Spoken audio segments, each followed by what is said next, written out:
This is dedicated to the homies that was down since day one. Welcome to Drop D. The following is a disclaimer from Drop D Podcast Productions. Under Section 107 of the Copyright Act of 1976, allowance is made for fair use for purposes such as criticism, comment, news reporting, teaching, scholarship, and research. Fair use is a use permitted by copyright statute that might otherwise be infringing. Nonprofit, educational, or personal use tips the balance in favor of fair use. So if you publish some nonsense and we show it to be nonsense, or you lie to your audience and we call you on it, don't get mad, get better. Hey, Gruntley, Pubert, yo, wake up. Your show prep's about to start.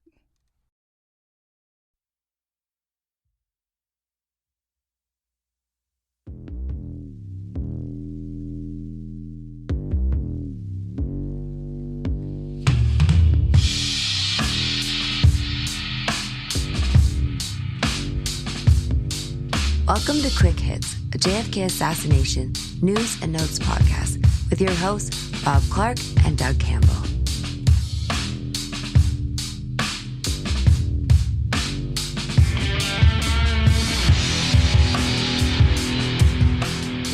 Hey, what is up? Welcome to episode number 57 of your favorite JFK Assassination research podcast, Quick Hits. I am but one of your hosts. My name is Doug Campbell, and let me waste no more time in introducing my esteemed co-host, because after all, he's the reason why you effing with this. Rob Clark, what up?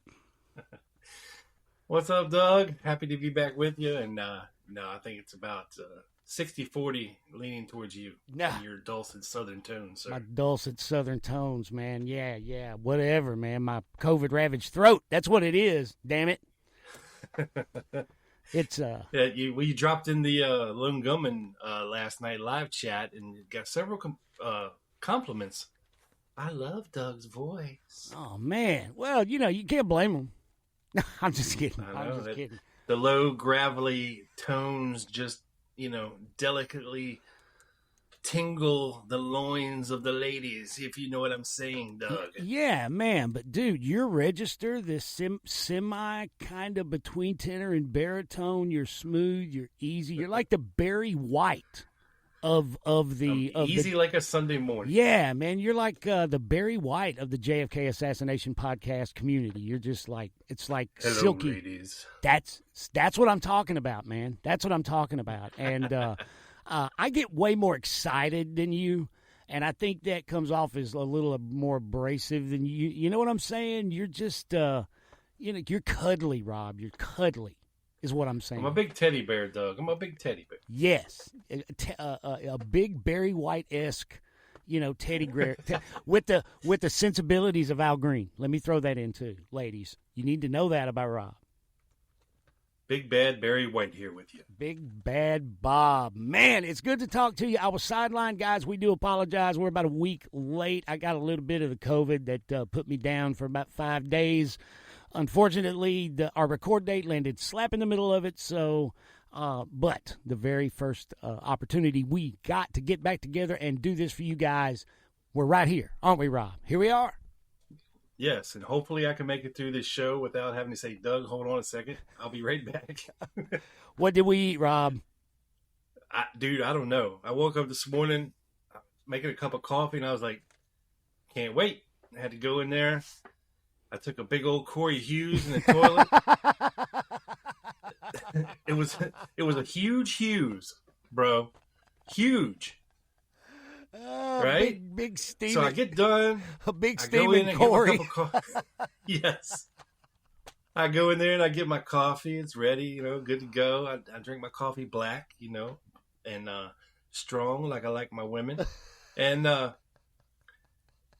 made myself some bacon and toast and some eggs. And man, it hit the spot, Doug. And yeah. It was creeping up. I looked at the clock. It was, 8:45. I was like, damn. I should probably go ahead and get online, But did the pain hit?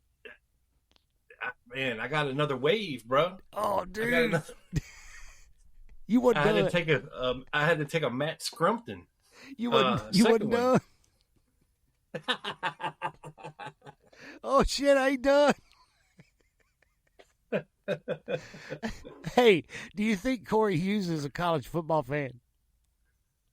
Because you took him to a bowl.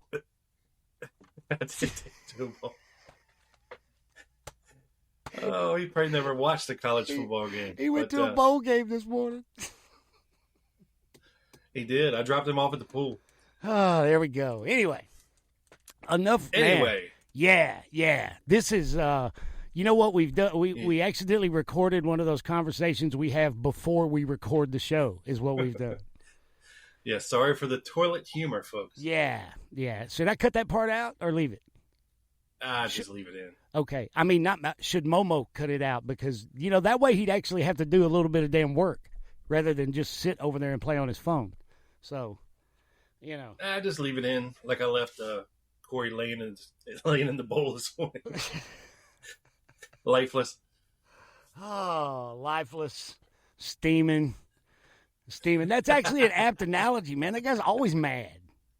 Isn't he? Right? Yeah, man. It seems like it. I know. I think he's got issues. I would agree. I would tend to agree. But, man, dude, people have tuned in not to hear us act stupid, which I think probably maybe 35, 40% of listeners actually do. Yeah, I was going to say. Yeah, but anyway, you want to try to do some serious stuff before I do. Absolutely. Before I get back into the unserious with my first topic. So I'm going to let you right the ship and rescue this thing, Rob. Go ahead, brother. Well, Doug, you mentioned to me before the show started, about what you were going to touch on, and mentioned it's coming from a past Dallas action. Well, it just so happens I got something from a past Lone Gunman show. Awesome. Awesome. The synchronicity of this effing show never ceases to amaze me. I mean, we don't plan this at all. It just happens, folks, because the universe loves us. They love quick hits. Yeah, but that's been going on for about 11 years, though, kind of, even before the podcasting. We seem to... my God. We're exploring the same territory, and every now and then we come up on the same intersection at the same time. We're just, kind of driving around every day. You know what I'm saying? Yeah. Yeah, but it happens insane. Pretty on the regular. Yeah, that's what makes me think this show was always meant to be. Rob and Doug were always meant to meet and interact and be friends and brothers and bring you a highly entertaining and highly informative show to your ears, folks. So, and man, what you did there, something from an older Lone Gunman. That's the thing with your archive and my archive and our archive. A lot of stuff gets touched on and then not touched on again, and there's a ton of stuff that deserves to be touched on again, and I'm sure whatever you have for us is absolutely in that category. So pray continue, my man. Yeah, because we both have extensive catalogs, personally. Oh, yeah. And then, of course, this one together, and then a lot of people, I think a lot of people that listen to this show now maybe have never gone deep in our archives and heard,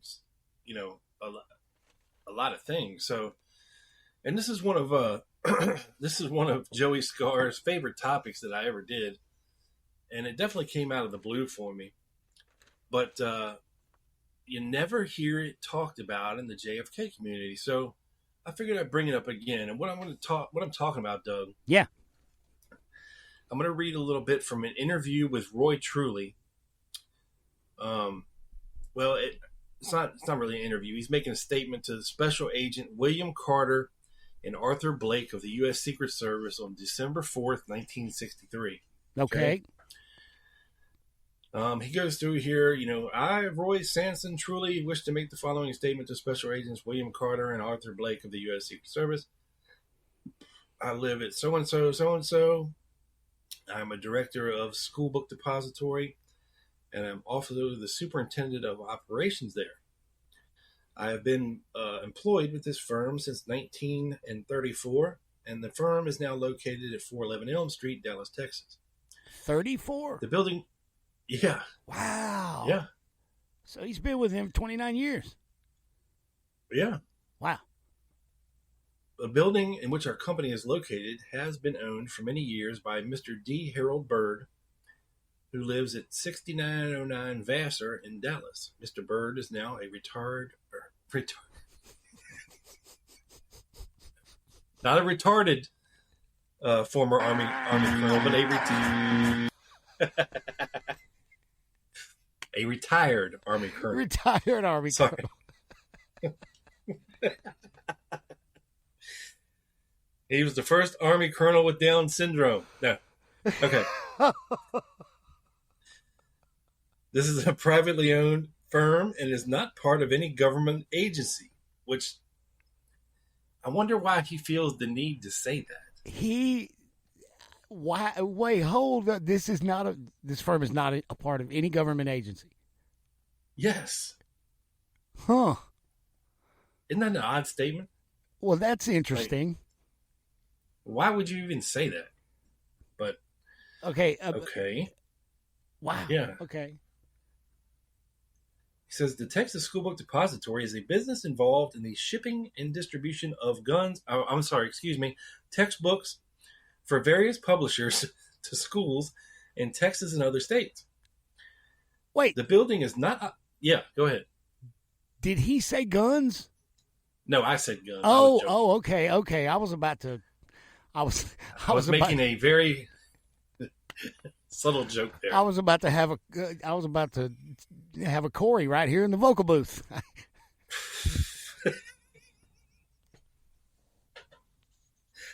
The huge Hughes. Okay. Sorry. He goes on to say that the building is not occupied at night except for the company janitor, Eddie Piper, who works until about 7 or 8 p.m. doing janitorial work. He's cleaning up all the toilets from all the Corey Hughes has taken each day in the school book depository from all the workers. But that makes sense. You can't, everybody knows you can't clean a building while people are working in it. So, Yeah, because somebody else is going to come right in behind you and then take another Corey Hughes, and then you're just going to have to clean it again. So, I'm trying to steer us back, folks. I'm trying. When he leaves, he locks the building. Okay? Yep. Right, yeah. Okay. Makes sense. From Sunday through Thursday, 2 employees of the Acme Building and Maintenance Company of 1901 Law Street in Dallas come into the building during the evening hours and do janitorial work in the publisher's offices and toilets on the 2nd, 3rd, and 4th floors. After they leave the building, it is locked and unoccupied. Then, the Smith Detective Agency and Night Watch Service of 610 North Acre Street in Dallas, Texas, makes periodic checks of the building during the nighttime hours to determine if the doors are locked and the lights are off. All right. So, yeah, we have Roy Truly telling everyone about the Acme Building Maintenance Company and the Smith Night Watch Detective Agency, right? All right. Now, I'm with him so far. Like we say, the janitorial companies come in. The publishers obviously hired their own cleaners to come in and do their couple of floors or whatever. Yeah. Now the FBI, I guess, does their own interview along on the same kind of lines. 3 days later, on December the 7th, 1963, they received this information from Roy Truly. And it says, the normal working hours of the employees of the School Book Depository are from 8 a.m. to 4:45 p.m. with a 45-minute lunch period. The employees of the publishing companies work varying schedules, but all of them are normally out of the building by 5 p.m. Mr. Eddie Piper, age 55, 3402 Manger Avenue in Dallas, is employed by the Texas School Book Depository as a handyman and janitor. His normal working hours are from 10 a.m. to 6 p.m., and he usually works until 7 or 8. Gotta get that overtime in, Doug. You know what I'm saying? Oh, man. I'm all about the overtime, too. too. 8 hours long. Yeah. Absolutely right. I'm with him. Shit. The man gonna pay me. All right. Among his duties are to clean the offices and toilets of the depository after all the employees are left for the day. He also checks to see that all the lights are out and doors are locked before he leaves. During the evening hours, and usually after Piper leaves the building, 2 employees of the Acme Building and Maintenance Company come to the depository building, and they clean the offices of the publishing companies and the toilets on the 2nd, 3rd, and 4th floors. These people usually leave the building around midnight, Doug. So they're in the building by themselves for about 4 to 5 hours every night until midnight. Yep. And this is before the time of, security cameras around every building, when you can go back, and with a mouse click and see who was moving where and who was going out of what doors. I mean, I know here at the studio we've got this system. Everybody's got a key card, and you can actually go in there and tell who went through what door at what time. It archives it all. And this is right. There's nobody watching. I mean, like you threw in, the thing about moving guns. Anything could be going on out of that building at night by those people that, you wouldn't know. I mean, they could be selling dope out of there or something. There's no way of knowing. Planting rifles and shells. And bringing rifles in, bringing shells in. Yeah, absolutely. So, like I said, there's 2 people with the Acme Building Company that do this thing, and they are furnished with keys to the building and are required to lock the entrance when they leave. The building then remains unoccupied for the rest of the night. So, the Acme Building and Maintenance Company has 2 keys. Their employees have 2 keys to the building that they keep with them all the time. I guess they don't have to turn them in. I'm with you. So then, the Smith Detective Agency and Night Watch Service makes periodic checks of the building during the nighttime hours to determine whether all doors are locked and all lights are out. The portions of the 1st, 2nd, 3rd, and 4th floors not occupied by offices are used for book storage. The entire 5th, 6th, and 7th floors are used for book storage. The actual filling of orders and packing of books for shipments takes place on the 1st floor of the building. During the period of December the 2nd through the 5th, 1963, all persons employed in this building were interviewed, and the results of these interviews are set forth as follows.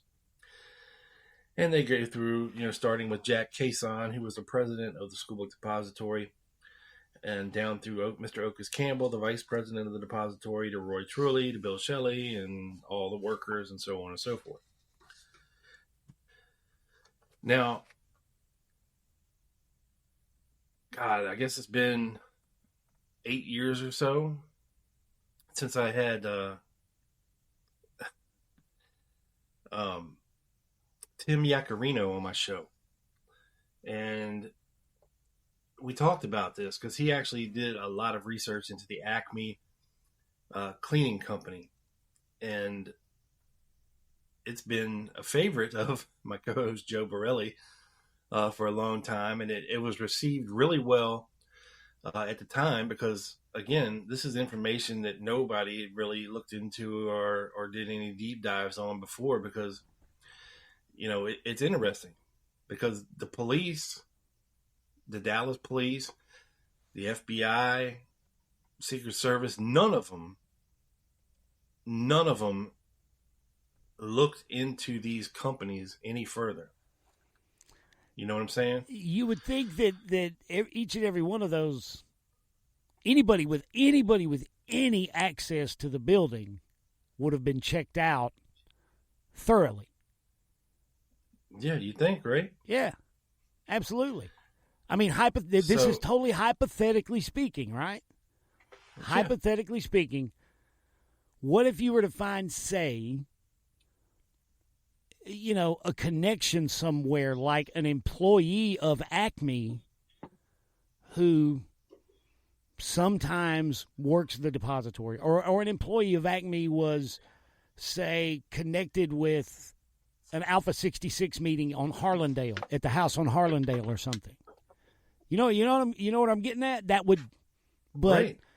there's no way of knowing unless you follow the lead out. And you don't know if you got any leads there if you don't follow those leads.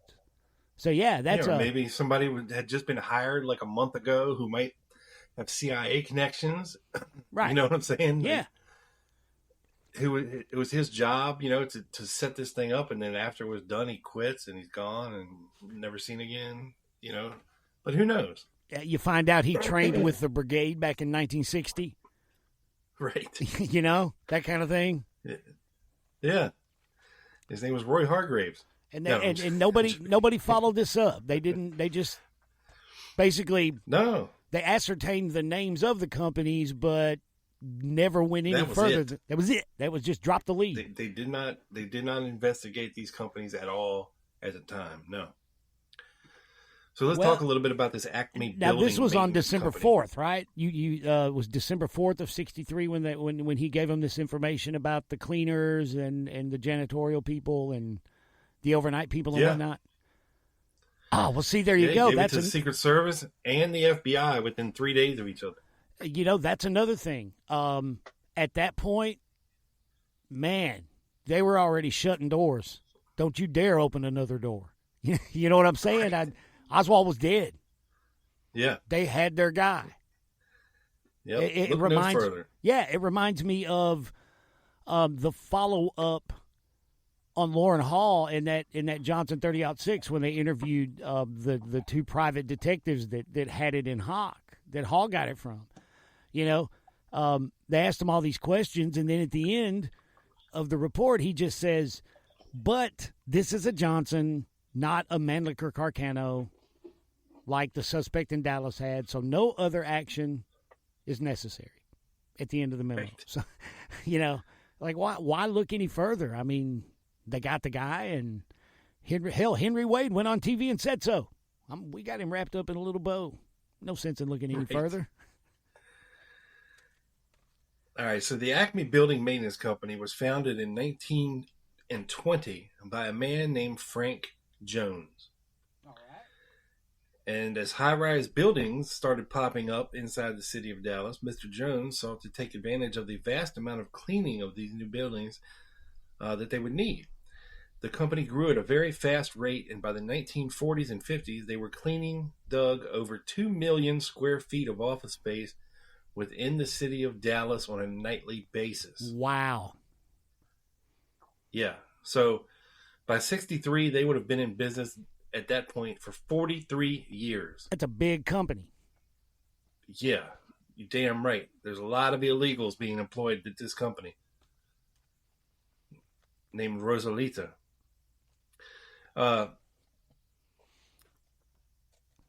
With an office set up they had on 1901 Law Street in Dallas, the company was in a central location for all of its primary customers. The success of the company enabled Mr. Jones to become one of Dallas's elite businessmen.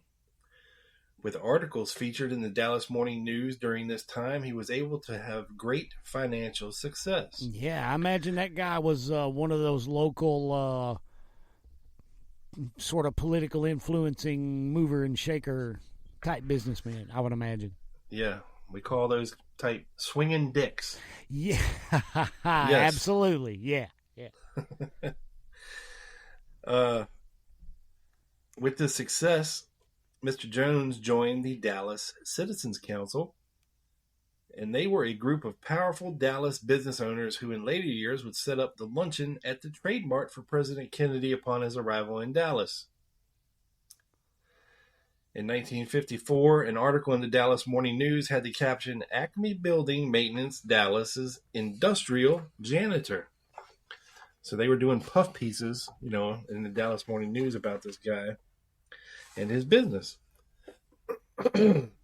With over 125 employees working under him and major businesses such as the Baker Hotel, the Dallas Morning News, Southwestern Bell, the Dallas Times Herald, Dallas Medical and Surgical Hospital, all use the services of the Acme Building and Maintenance Company. Although the company was growing, the company was trying to stay local with its business, and its board of directors included such names as Milt Thomas, Paul Clark, Robert Whitener, and even Mr. Jones's wife, Eva. The company would get one particular business that would change the course of not only the country's history, but also this small company as well. And in May of 1963, the Acme company became contracted with the Texas Schoolbook Depository. That's May of 63, folks. In the months before this contract was taken, another man who would join the ranks of the board at Acme was a man named William Travis. Now, William Travis was also on the board of directors at Republic National Bank of Dallas at this time as well. This new director would play a key part in the eventual downfall of Acme in the coming months, and would later look to take control of the company away from its founder, Frank Jones. Oh, heck. We got a little bit of corporate intrigue going on here with Acme. Yes, we do. Yeah. The events surrounding the assassination have been well documented, and there is no mention of Acme building maintenance except in two separate police statements. Those are the ones which I read to you before we started reading this article, Doug. And the first was by Truly, and the second would be by the janitor of the Schoolbook Depository, Eddie Piper. Following along with what Truly had mentioned in his own statement, Piper reiterated the fact that the employees at Acme had access to the building overnight. Yet again, no action was taken to investigate this company. And on November the 8th, 1963, so we're talking 2 weeks before the assassination, right, a document pertaining to the housing of William Travis stated that his home was in the stages of foreclosure, Doug. Okay? And now he was the guy newly on the board of directors, also the one of the Republic Bank of Texas. Right. He was trying. This is the guy trying to take the company away from Frank Jones. He's got some debt. So 2 weeks before the assassination, his home was in the beginning stages of foreclosure. This chain of events would lead one to believe that Mr. Travis was in need of money, and he needed it fast. His home turned out not to be foreclosed on, and in fact, by 1964, you would not have known Mr. Travis was in any kind of money issues. By April of 64, in documents found, the Acme Building Maintenance Company changed hands and changed names. So this is 6 months after the assassination. 6 months after the assassination. The Acme Building and Maintenance Company changed hands and changed names. The new owners of the company included a man by the name of William Travis, the board member who came to the Acme Company in 63. In documents obtained, the new company would be named Acme Building Maintenance of Dallas Incorporated, and with it, the new board consisted of two former Acme board of directors, Travis and Milton Thomas. Now, this new company would not keep that new Acme name for long. In June of 64, parts of the Acme company was sold to an acquisition company called CT Corporation. Now, CT, and that stands for Chemtech. Okay. And the Chemtech. And the Acme name was still used as late as 1966. The remaining holdings of the former Acme company were gone, and what was known as Acme Building Maintenance, a strong Dallas-based company with over 200 businesses as customers, was suddenly gone within a year. What came about in the aftermath of this sale was the founding of a new business by William Travis, the guy that was in trouble. Remember him, Doug? Yeah, about the house in foreclosure, about to lose it. Yeah. Each of which would be named, quote, maintenance of. There was a maintenance of Dallas, maintenance of Fort Worth, maintenance of San Antonio, and finally maintenance of Houston. And each one of these companies has a president or CEO with the last name of Travis. William Travis himself is still listed as the chairman of the board of maintenance of Houston. When reached for comment about this finding, the representatives at Maintenance of Houston said that they would get back to me. So far, no contact has been made. So where did the original owner, Frank C. Jones, end up?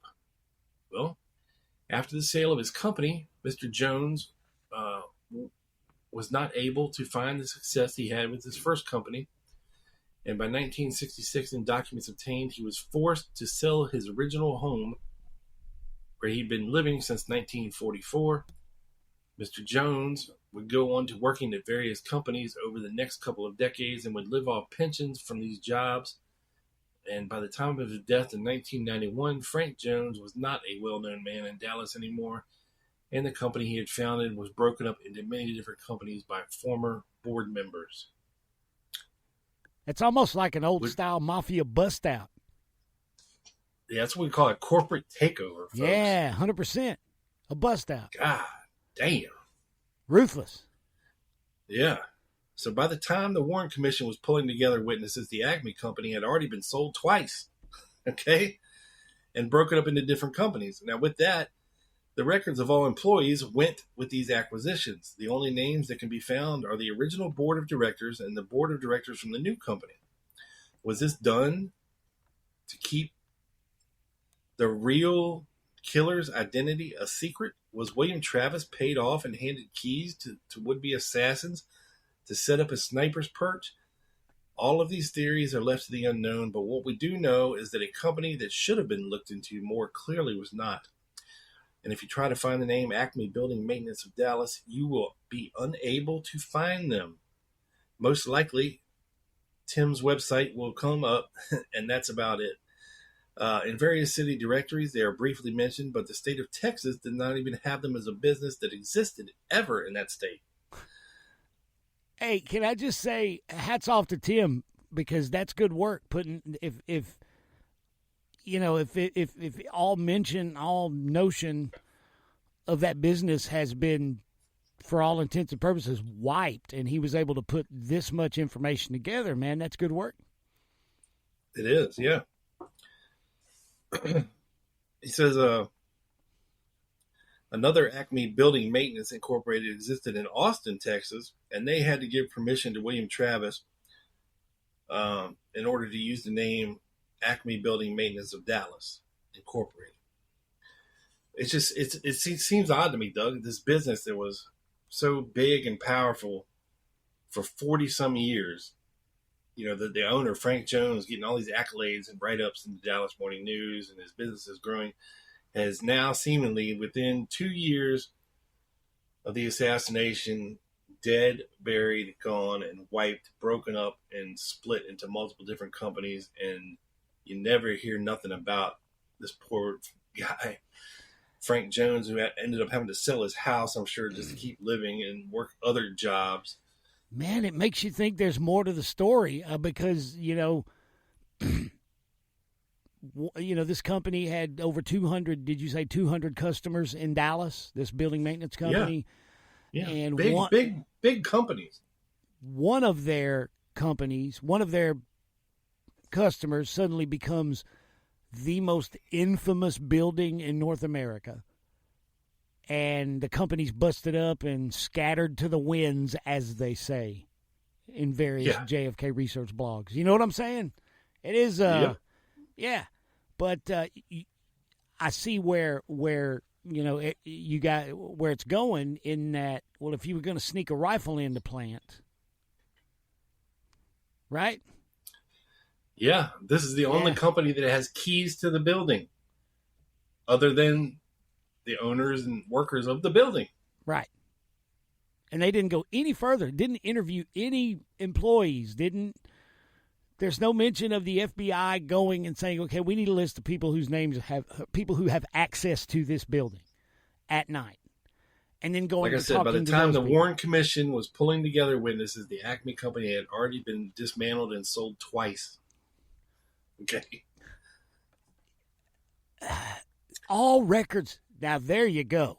I see where you're going with that. By the time, well, even then, is there any record that they looked? They didn't look. Yeah. See, but gave them time. But even if they had, this place had already been dismantled and sold twice. And like you say, all the records scattered to the winds. Yep. So in 2013, Tim decided to visit Dallas, and he was in the reading room at the 6th Floor Museum.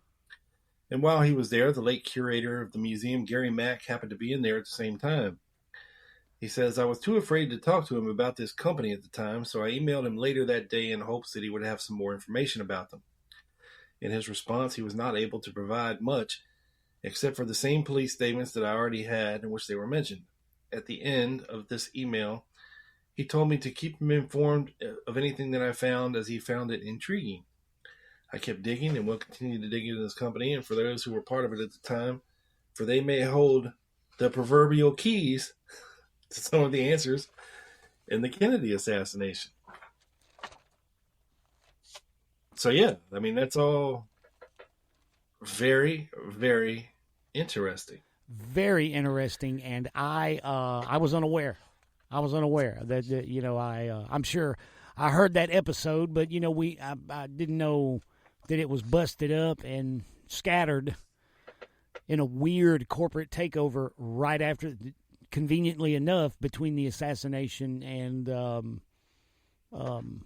time to gather witnesses for the investigation. You know, but still, man, there's absolutely no reason why they shouldn't have at least pursued that, you know, and talked to those people. Like literally, like right after Truly gives that interview. Right. And he goes on to say in another accompanying article that this company, Acme Building and Maintenance Company, the company was located at 1901 Law Street in Dallas, was one of the leading cleaning companies in the city at the time. The schoolbook depository was a fairly new account to them, and to be able to have access to the building at this time would benefit any potential assassin or someone or some entity that would want to set up a person to take the fall there and plant evidence. Now, the names of the employees who has keys to the building are not listed in the Warren report, and this should have been of some concern to law enforcement looking into the assassination. At no time did any of the officials of any agency look into this matter. Man, so, you talk about dereliction of duty. Yeah. Oh, my God. That's ridiculous. And then check this out. So, you know, there were unidentified fingerprints found in the schoolbook depository, okay? So, you know, at any time of the night, somebody could have planted a gun or shells or set up a little nest or whatever. This would have given the conspirators plenty of time to set up the boxes without the worry about anyone seeing them up there. At no time does anyone see Oswald stacking boxes on the 6th floor near the southeast corner. Some of the fingerprints found on the cartons of the boxes did not match those that were employees of the schoolbook depository. And the employees who would have had access to those particular cartons were not found anywhere on them. The fingerprints that were found were not matched up to anyone who may have worked for the Acme Building and Maintenance Company during this time because they didn't check. Okay. Dereliction of duty. Again. Dereliction of duty. You know, if you found out other people who has access to the building, okay, the employees, and this other company, what employees do you have assigned to this building? We're going to need their fingerprints. I mean, that's standard. Immediately, like me and Joe were talking about the standard practices of the standard practices of investigation, crime scene investigation, versus what the Dallas police did in 1963. You know, you would fully expect for every one of those employees, you know, obviously if they work at night like that, they're at home when this happens, right? During the day. You would expect at some point that day that they're going to get a call from their employer. We need you to come down to the office. And they all get there, and there are a couple of FBI agents there. And they're going to interview every employee of this company that had access to the building. Like at least within the first, 36 hours anyway. But yeah, they would have been identified and fingerprinted. You know, and photographed. But then again, also, you know, you got again Henry Wade. He's the one that went on TV like literally in the evening on the 22nd saying, we got our guy and we're about to wrap him up with a big bow, right? Was that Wade or Curry? Yeah, Wade. Wade. You know, so as they say, the fix was in, right? Yeah. You know, but still, damn. Well, I guess that's just, it's even further proof that the damn fix was in. That they had their guy, and that was it. Yeah. So that's the Acme Building Maintenance Company, and that's what my guy Tim kind of focused on. But there was also mention in these, the only first two documents we have about this, about the Smith Detective Agency and Night Watch. Okay? Well, that's a new one on me. So apparently they had keys to the building too, Doug. Okay, these are the security guys that come by and make a security round. Yes. So they're coming by. They're supposed to check all the doors, make sure all the doors are locked, lights are out, and nobody's in there. Security. Okay? Yeah. So I did a little digging myself here into the Smith Protective Services, right? Yeah. Or Detective Services. And in fact, they were started in the year 1903, okay, by a fellow by the name of George Smith, then a detective with the Dallas Police Department. He saw an opportunity to provide a rapidly growing city with a new service. So he founded the Smith Night Watch to help Dallasites protect themselves and their property. He didn't know that his business would remain a successful enterprise well into the 21st century, thanks to succeeding generations of his family. The Smith family continues as a family-owned and operated company, giving it the distinction of being the largest and longest operating family-owned private security firm in the United States, which means it is as well the largest in Texas. So, in fact, this company, Doug, is still around to this very day, doing the exact same thing. Oh, really? And a lot more. Yes. So, of course, those 100+ years have seen a lot of change, and the Smith Agency has changed with it. The fourth generation of the Smith family is now running the company, which has expanded several times over the years.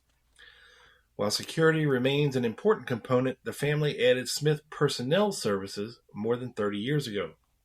The newest arm of the family business is the Smith Electronic Security Division, which is a complement to the company's security heritage.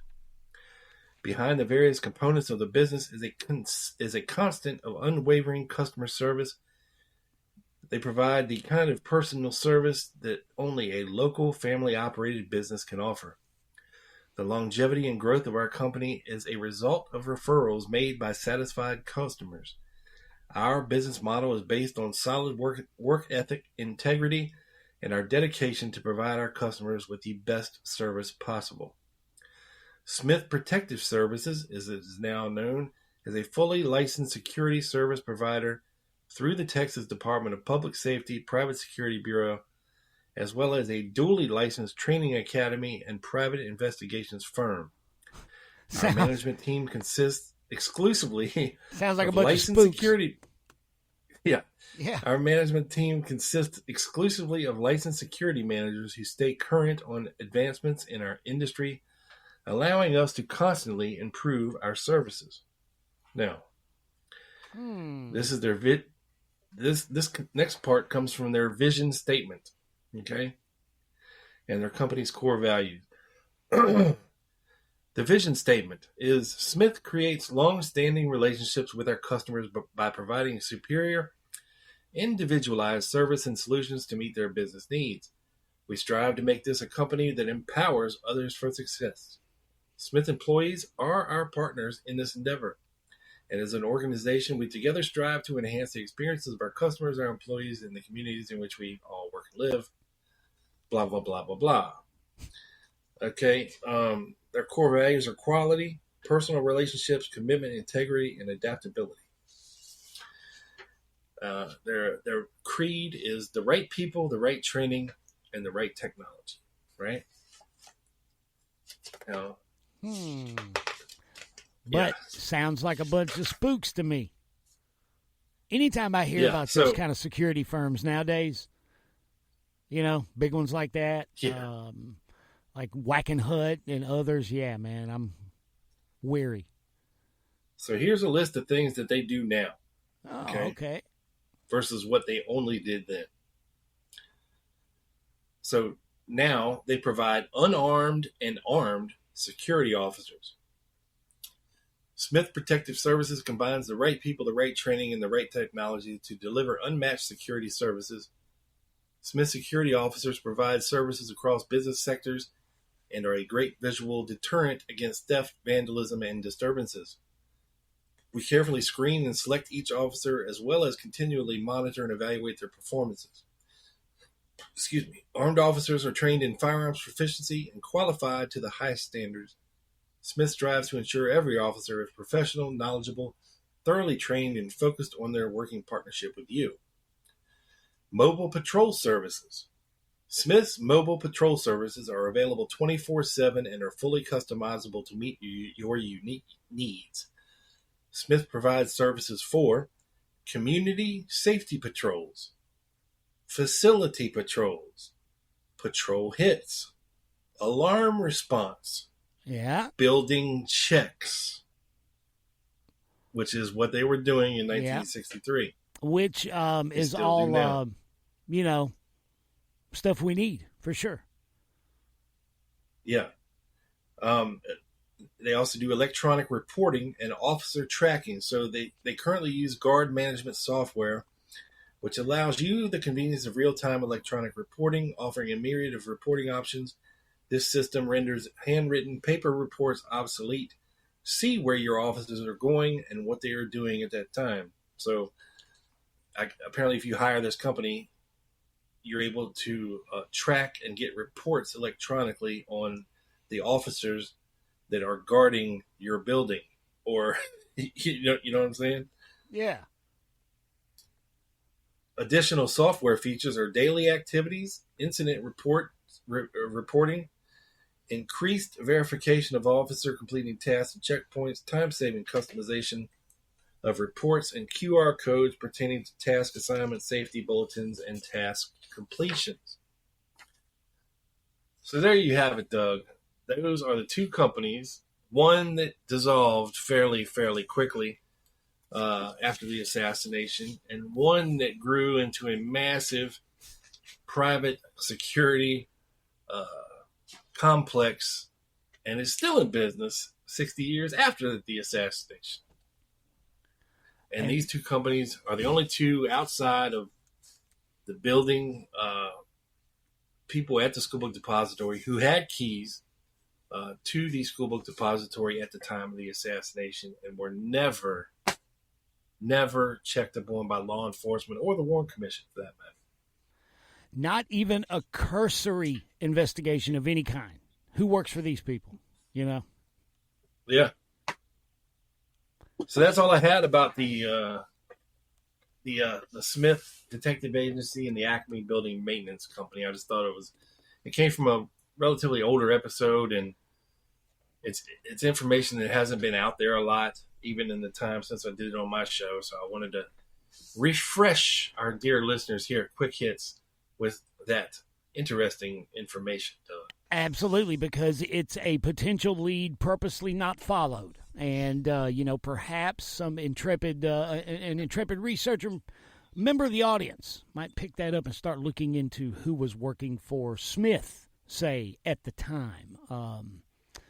Yes. That kind of thing. Linda Zambonini, that's pointed at you, my dear. Hello, Miss Linda. Hey, you know what? She is digging those. She's a monster with those obscure facts, getting that stuff out. So, yeah, man, maybe we'll hear from her at quickhitsjfk@gmail.com. That's quickhitsjfk@gmail.com, Miss Linda. If you come up with anything about Smith or even, some more Acme. Or Acme. Yeah, okay, these people are there for a certain amount of time every night, around before and after midnight. It's very, somebody, here's what I want to, somebody's going to bring you a package. Just stand outside the front door, right? Or just, hey, go unlock the door at 1 a.m. and then come relock it at 3 a.m. There you go. Even that. That would be even That's all better. they had to do. We need this door unlocked at 3 a.m. and you can, or midnight, and you can come and lock it back at 3 a.m. Yeah, And don't absolutely. come back in between those hours. Yeah. And Yeah. $500 was a lot of money to someone who cleaned buildings in 1963. Yeah, or came by and jiggled locks. Yeah. I'm sure. Yeah. 100%. So, yeah, man, that would be interesting to know. For shizzy. For shizzy. Now, we've been... thank you for that, Rob, and thank you for revisiting that. And do not be shy about going back into the Lone Gunman archives and pulling a document or an article or something out and resharing with us because, even you and I, we forget what we did 8 years ago. And, oh, wow, Oh, yes. yeah, that kind of thing. So, Well, I'm not shy about whipping something out and sharing it with you, so don't you worry about that, sir. okay. May I whip something out and share it? Please do. It's my turn to Please do. My turn to be doing the whipping. Here we go. My hands and head are waiting to be received. Okay. Speaking of hands whipping.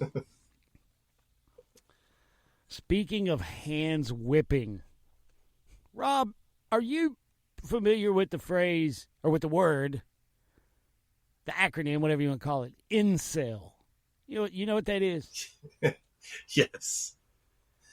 Yes. Yeah. That's involuntary. I don't know the exact definition, but I'm familiar with the type of person that name represents. Yeah. Yes. It means involuntarily celibate. Now, what I looked it up too. That is what it means is it typically refers to an American male Yes. who Couldn't get laid in a morgue. that's pretty much it. Now, Yes. could get laid in the morgue. And now that's the nice. You just put it the real way. The nice way.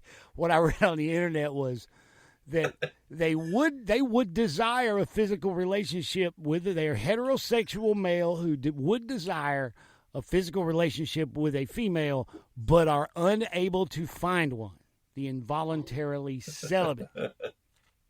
And now, did you hear my? Which of course leads to severe mental deterioration.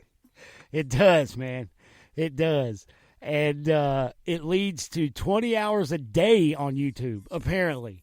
On Pornhub. Now, did you hear my snide little remark that I planted in the intro of this episode about us being show prep for others? Did you hear that? Yes. Okay. Yes. That's occasionally happened a few times in the past 10 years, right? I mean, like since we started, sometimes I know you've called me up pissed off because you heard something word for word that you said on the Lone Gunman, say a year previous to that, on somewhere else, and the same things happened to me. Or topic-wise. Topic-wise. But, I mean, I can specifically remember an example from about 2015 where I did a show, and I remember writing this phrase in my notebook, right, by hand, and then about a month later hearing a dude literally recite exactly what I wrote in my notebook and read. So this shit happens, right? It happens. And, Yeah. But it's happened to this show 3 times recently. Very recently. And yeah. And I know that you and what the reason I said the involuntarily celibate there,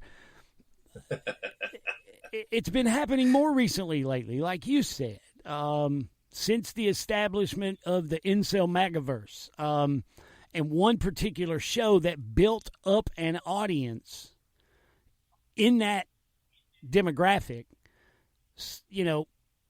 over the years, I guess, they veered into JFK assassination research, and that's when it started happening more frequently. Yeah. And how do you go from baseball and Alec Baldwin to JFK? I don't know. But anyway, I'm sorry. Go ahead. You discover the Lone Gunman and the Dallas Action podcasts, and there you go. There you go. there you go. Now, I know you and Joe, our buddy Joe Borelli, you guys touched on it on TLG a few weeks ago, and I know that you were pretty irate about it at the time. but I decided to bring it up again, if that's okay. What was your topic? You know, it's our show, but you're the one that brought the topic. Yeah. So you have every reason to be more irate than I. Well, it's just so that 3 days later and they get it so wrong. Yeah. Just 3 days later is ridiculous. Guys, we're talking about what we're talking about is Gruntley and Pubert. I mean Hunley and Grubert of America's Unsold Screenplays. That's close enough. That's close enough. Cuntley and Gruber? Yeah. That's what we call them on the Limb Gummin. It's Gruntley and Pubert, Rob. I like okay. that. The thing is, Rob and I uploaded our last episode, and for those of you who are not aware of this show, Quick Hits, on June 30th of this year. A few weeks ago, we recorded it on the morning of June 29th, and I went home and accidentally uploaded it to the wrong Drop D feed. I mixed it and uploaded it to an entirely different show, so I had to wait till the next day. That was all on me. And again, Rob, I apologize, but the listeners of Back the Fuck Up were extremely surprised to see a new episode drop after 3 years hiatus. And very fucking confused if they listen to it. Well, it sounds like the same guys, but what the fuck show is this? But here they sound smart. Yeah. But our second segment of the show. Now, remember, let me go back, guys. The show uploaded on June 30th, Sunday morning, June 30th. It was recorded on the 29th, but you guys in the world didn't hear it to June 30th. Our second segment was kind of an extension of a long conversation that we had with S.T. Patrick on the previous episode about the JFK assassination, Watergate intersections and connections. And it was a very, very wide-ranging discussion on E. Howard Hunt and that kind of thing. Now, while throwing it back to that, on the June 30th episode, we discussed a document that I ran across while studying the voluminous Malcolm Blunt archives, as scanned, digitized, and made available to the world by our good friend Bart Camp. Now, this document details a very interesting episode immediately following the Watergate burglary involving Jake Esterline and Watergate burglar Eugenio Martinez, his car, the Miami airport, and the FBI. Now, Rob, this it uploaded to the public around 10:30 a.m. Eastern, Sunday the 30th. Then, less than 54 hours later, 2 days later, 2 days, on July 2nd, America's Unsold Screenplays, again, 2 days later, they are discussing Watergate. And they drift, into the topic of Watergate burglar Eugenio Martinez, his car, and the Miami airport. Now, listen for yourself. They're about to get every single damn detail wrong. Rob, you ever witnessed somebody smugly and authoritatively blow it completely? All the time. All the time. Well, you're about to. Momo, would you please play the soundbite labeled Pubert 1? And Mitchell, of course, there's John Mitchell, famously, was the one who put the kibosh on much of Liddy's gemstone operation. There was a gemstone file, a gemstone diary, which will end up being in the car of Eugenio Martinez in the parking lot at Miami Airport. He has a Dodge Dart 440 sitting in the parking lot, and in that car, from the jail, he will contact his wife, and his wife will be contacted via Barker's wife. I think her name was Kara Barker, who calls up Martinez's wife to get that car out of the parking lot at Miami International Airport. Why? Because it's got all kinds of cockamamie things in that. You can't make stuff up. You can't make stuff up. You can't make stuff up. Well, apparently you can. All right, look, guys, we read the actual CIA document explaining the entire episode, okay? Now, if he had been more careful to take better, more detailed notes while listening to this show, he would have gotten it right. He might not have blown it. Bernard Barker's wife didn't have a damn thing to do with it. Now, this next clip is from Quick Hits, episode number 56. Again, guys, June of this year.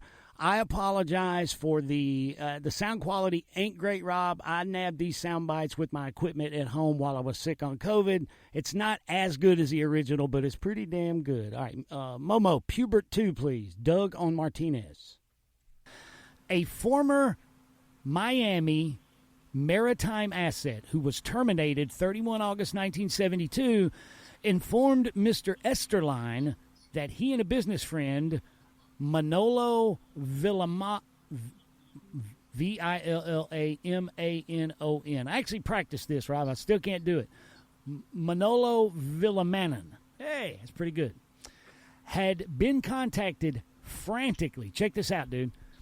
This Manolo guy had been contacted frantically by the daughter or wife of Mr. Eugenio Martinez, requesting immediate assistance in getting Mr. Martinez's car out of the airport parking garage since it contained deeply compromising material, which the next 4 words are underlined, had to be removed before the FBI got to it. Now, again, Bernard Barker's wife had absolutely nothing to do with it. He contacted his wife. His wife contacted 2 CIA operatives who worked at a car dealership. As we, but, and again, as we have clearly shown, there you go, Rob, that's better, right? By reading the actual primary research material for you, Martinez's wife or daughter contacted a former fellow CIA maritime asset, read Cuban exile commando, who in turn contacted the CIA about it. Now, here's some more, guys, inaccuracy. Momo, number 3, please. So the reason I mentioned the car is because all of a sudden the intelligence community knows that there's stuff in that car and they want to get to that car. So it's a race against time between the FBI, the CIA, and Martinez's wife. No, it wasn't. No, it wasn't. Again, this is from our segment, Rob. Let's see. Which one do we need next, Momo? How about number... Starting to sound like a screenplay over there. Poorly written one. Hey, I take notes, man. You know me. I take notes. Is it coming off as too artificial? Do I need to make my notes sound more conversational? Is it? No, not you. I'm talking about them. It was a race against time. Oh, yeah. The FBI versus the CIA versus, Martinez's wife. Sounds like a poorly written screenplay. Again, and it's unsold, apparently. But guys, no, that's not what happened. Again, from our segment on the subject, again, 2 days prior. 2 days prior. Here we go. Number 4, Momo. Play. Oh, number 4, back to back, please. Number 4, number 5. Mr. Esterline told Begurstein that under no circumstances should he become involved in this matter, and relayed the information to CIA headquarters and the Miami field office. A decision was made by CIA headquarters. All right? You might as well say that's Richard Helms. That's the director. You might as well say director, right? Especially in the wake of the damn Watergate burglary. Okay? A decision was made by CIA headquarters to pass this information to the FBI at the headquarters level. On the basis of a corrected description, the FBI on 19 June found and impounded the car, which in fact did contain, check this out, did contain a number of old documents relating to maritime operations in the early 1960s and a notebook, copies of which were made available to the Miami station by the FBI. Now, see, Mark, it was in no way, shape, form, or fashion a race between CIA, FBI, and Martinez's wife as, the other whatever claimed. All right? As the QAnoners claimed. It's not as the Cucumbers said it was 2 days later. It's totally incorrect. As we showed you by reading the primary resource material, Martinez's wife, or possibly daughter, contacted an ex-agency asset for help in getting the car. He told another who contacted CIA.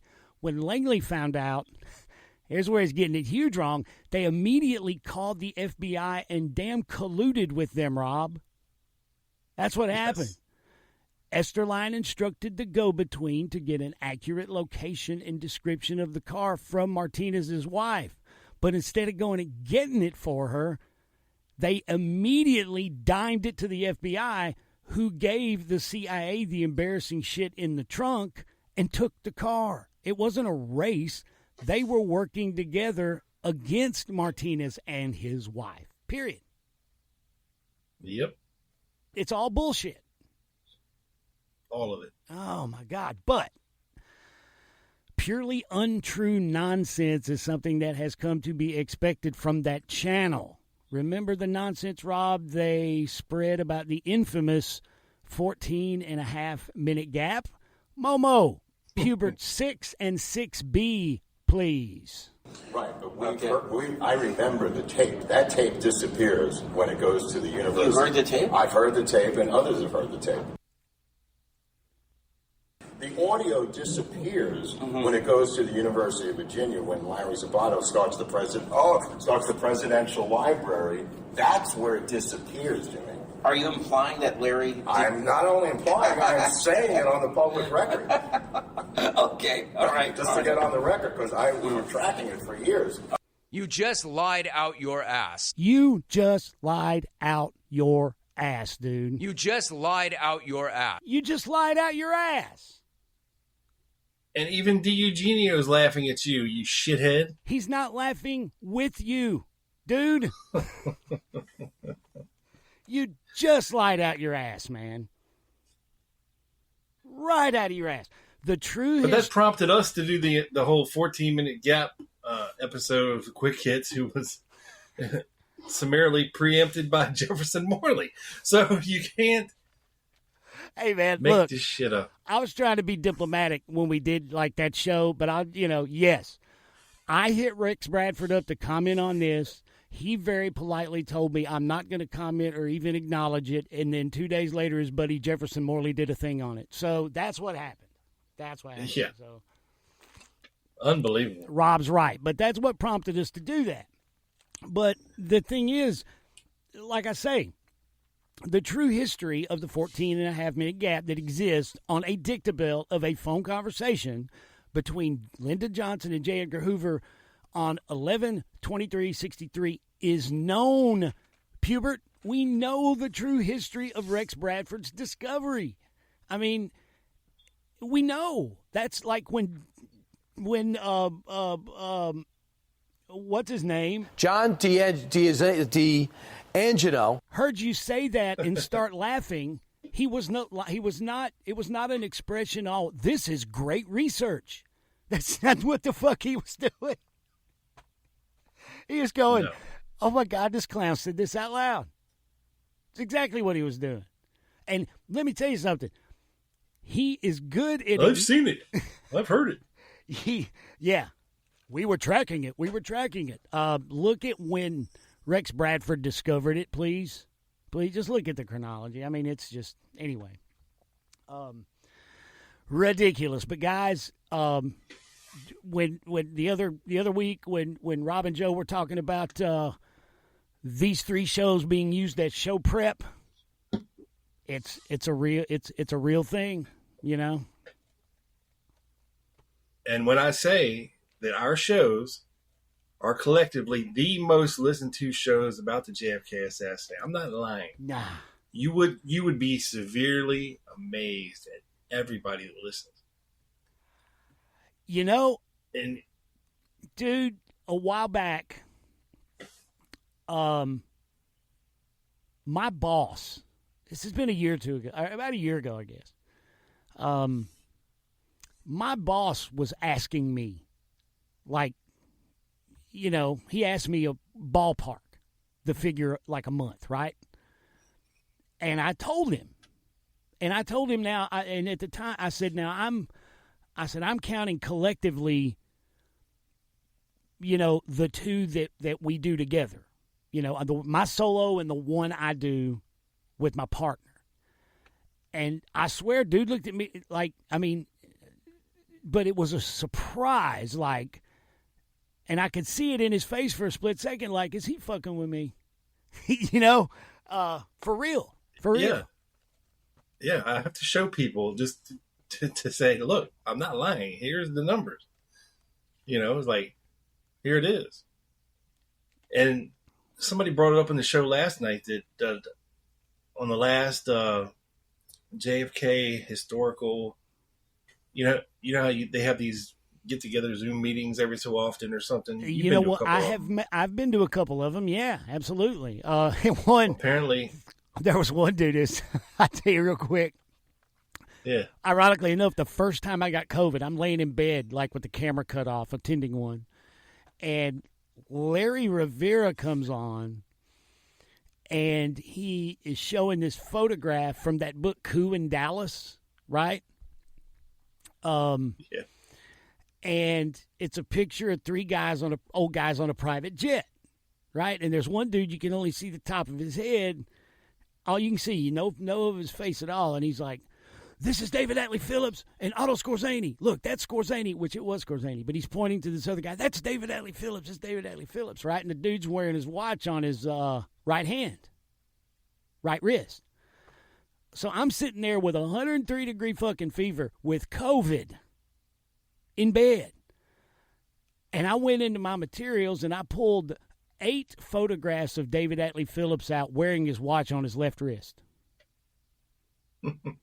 And I emailed him to one of those guys that runs that thing, and I'm like, look, I can't talk because I have COVID, but can you please show these to Rivera and tell him it ain't the fucking guy, it's not him, look at his watch.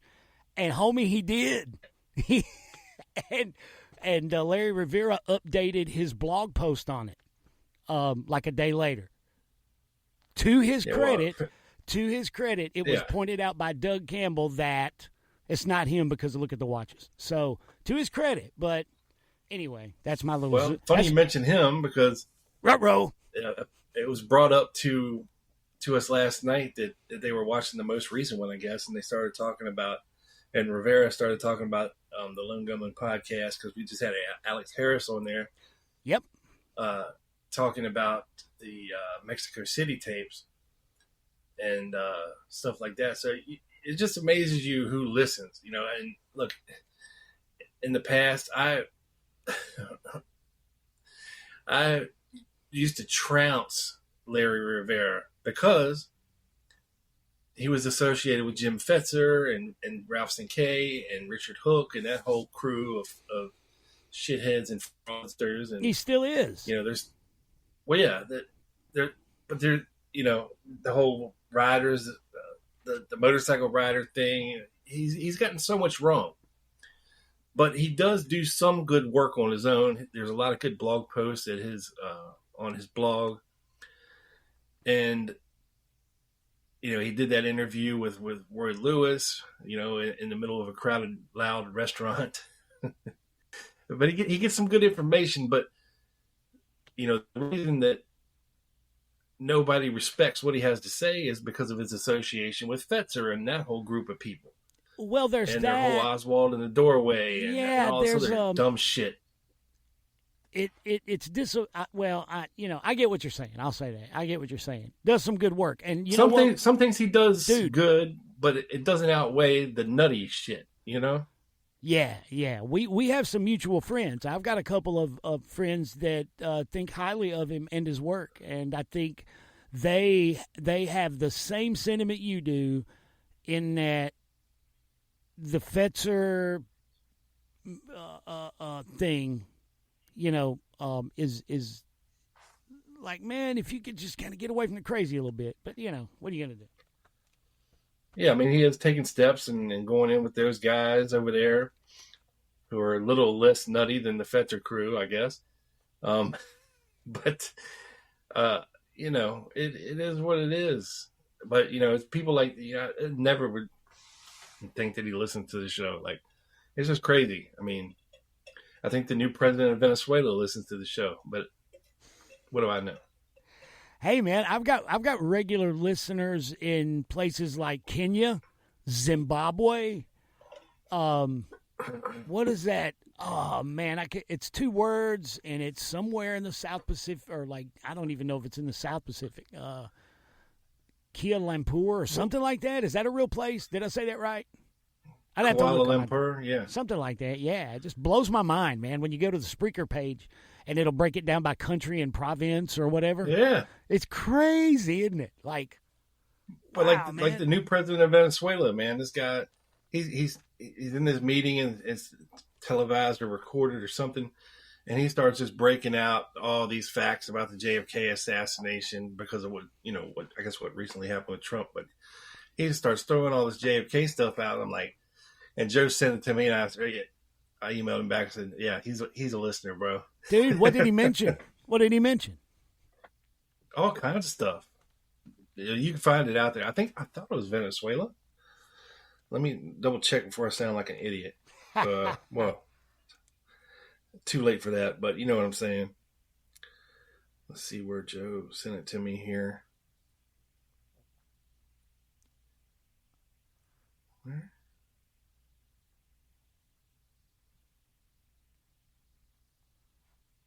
It might have been on Twitter. Hold on. I thought it was on Messenger. Or, I'm sorry, X. X. Now, that's a thing that used to be another thing, right? What is that? Twitter. Oh, yeah, that used to be Twitter. Okay. Hold on. Here it is. Hold on. I think you should be able to hear it through the thing. Ellos han actuado. Ellos ponen una sonrisa de frente en su diplomacia para engaño. Shit, it's in fucking Mexican or Spanish. It says they put a smile on their. It's in Mexican. Yeah, the Venezuelan president Maduro says that the CIA and mafia killed JFK, and the CIA tried to kill Donald Trump. He says he says the CIA is running a coup. It's been creeping in my mind all day that the CIA is involved in the uprising. Something about it doesn't smell right. But yeah, this guy, the president, it says they put a smile on their face in their diplomacy for deception, but behind it they have the dagger. And if you believe their smile, you get careless. You turn around. Hold on. Y si les crees a su sonrisa, te descuidan, te voltea, te apuñalea. Así ellos han actuado. They will stab you. That's how they have acted for almost 200 years, killing presidents, killing leaders in the world, killing presidents in the United States. John F. Kennedy, who killed him? The system. Asesinando presidentes, asesinando líderes en el mundo, asesinando presidentes en Estados Unidos. Ay, Chihuahua. ¿Quién lo mató? El sistema. Proven. Comprobado. Confirmed. They created what now is known as a false positive with a man named Oswald that is well known. Hoy se conoce un falso positivo con un tal señor de apellido Oswald. Eso es conocido. Bien denunciado en un documental película llamada JFK. Bastante they announced in a documentary called JFK, quite documented. Kennedy is killed by the criminal mafia in Miami and by the CIA. Documentado. Uh-huh. Lo mata la mafia Miami. criminal. Dude, all roads lead to Miami. Y lo mata la CIA. Porque pensaba y estaba trabajando. He says because he thought and was working to end the Vietnam War and to understand Cuba and stop the blockade and aggression against Cuba. In fact, it is known that por acabar la guerra de Vietnam y por entenderse con Cuba y cesar el bloqueo y la agresión contra Cuba. De hecho, se conoce. The same day he was killed, at the same time that the news was known on November the 22nd in the year of the year. Que el mismo día que lo matan, a la misma hora que se sabe la noticia, un 22 de noviembre de 1963, Fidel Castro was in Maduro in a protocol house, and he was talking to a special envoy of President Kennedy, and he was giving him. But anyway, it goes on. It's like a 3-minute clip. But the president of Venezuela, Maduro, I mean, he's putting it out there basically that the mafia and the CIA killed Kennedy. He's a listener. He's dropping knowledge and facts. He's probably one of the TDA honor roll. I just don't know it. My prediction is that this poor bastard ain't going to last too. There's going to be another coup in Venezuela soon. Let's just put it that way. Well, you know what? If we're going to ask him to be on the show, we better hurry. Right? Yeah. God. Poor bastard. Oh, hey, speaking of the involuntarily celibate, Rob. Speaking of that, dude, and I showed this to Momo earlier, and I'll tell you now, but I showed it to Momo earlier. Dude, I think you got a couple of incels that lurk in your YouTube thing, man. I believe so. I believe so. You know how I know? What's that? Because, man, one left the most incel answer or comment. Oh, my God. Okay. You remember after, what'd you just call him, Clump? You remember after the dude took a pot shot at Clump, right? You and Joe did a special episode of the Lone Gunman podcast, right? And you did the audio and the YouTube, right? Well, I missed the live broadcast, but I got up Saturday morning. I was really looking forward to watching it on Saturday morning, which great job, by the way. That and the discussion on it with Carmine that you guys had the following week. Fantastic job. But Thanks. that next morning, I'm like listening to you guys do your thing on YouTube, and I'm scrolling through the comments section, and some guy left the following comment. You ready? Yeah. You ready? Okay. It says, Doug Campbell creaming himself right now, probably.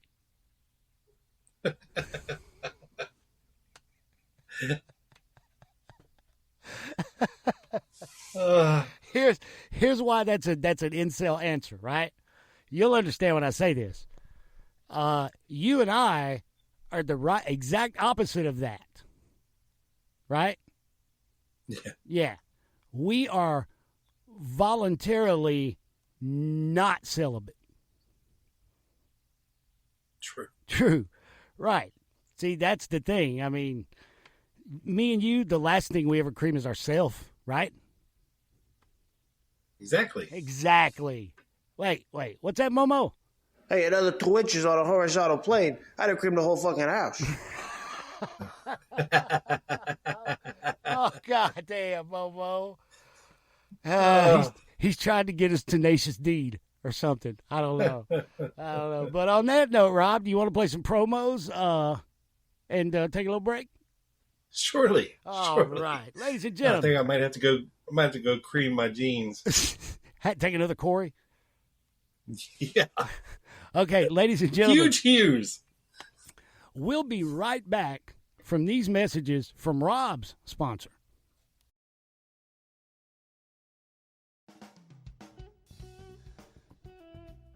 Hey, Doug here, taking a moment to give you guys a heads up. Issue number 017 of Garrison, the Journal of History and Deep Politics, from St. Patrick and Midnight Writer News is now available. That's right. Esteemed deep politics researcher, writer, publisher, and podcaster, Mr. St. Patrick. You heard him here, right here on Quick Hits number 55 and Midnight Writer News. That's writer with a W. W-R-I-T-E-R. This issue is, again, jam-packed with the kind of writing that folks like you and me love to read, such as, in this issue, both St. and Ed Tatro paying tribute to their late friend and assassination researcher and author Phil Nelson. A scathing essay from St. Patrick on those who are unwilling to distinguish nuance in historical research. Caitlin Johnstone is back with 2 informative articles, and so is author Donald Jeffries, including an article entitled Trumpenstein and the Death of Politics. 112 pages, guys, both ebook and print available. I recommend the print version. It's big, it's substantial, it's glossy and cool looking, well formatted, and it looks great on your, read, and once you've read and absorbed it, on your office guest reading table. Trust me on this. MidnightWriterNews.com. That's MidnightWriterNews.com for your copy of issue number 17 of Garrison, the Journal of History and Deep Politics, from Midnight Writer News Publications and St. Patrick. Order yours now.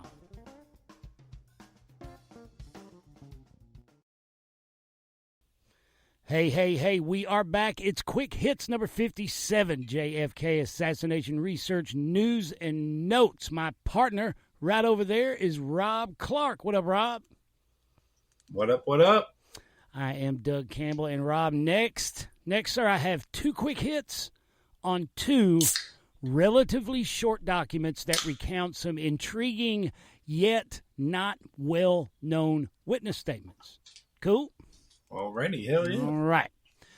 Now, the first document is an internal CIA memo to the Deputy Director of Security, dated May 8th, 1964, less than 6 months after Dallas. Now, I'm going to pause and I'm going to read the RIF number for 2 reasons. A, for Joseph Bax, 104-10300-10093. And also, that gave me time to adjust my mic stand. Okay, here we go. We're going to read this document now. The subject, Ruth Taden. Taden. Are you familiar with that name, Rob? No, I thought you were going to say Payne, but Taden. Okay. Ruth Taden. Again, May 18th, 1964. Check this out.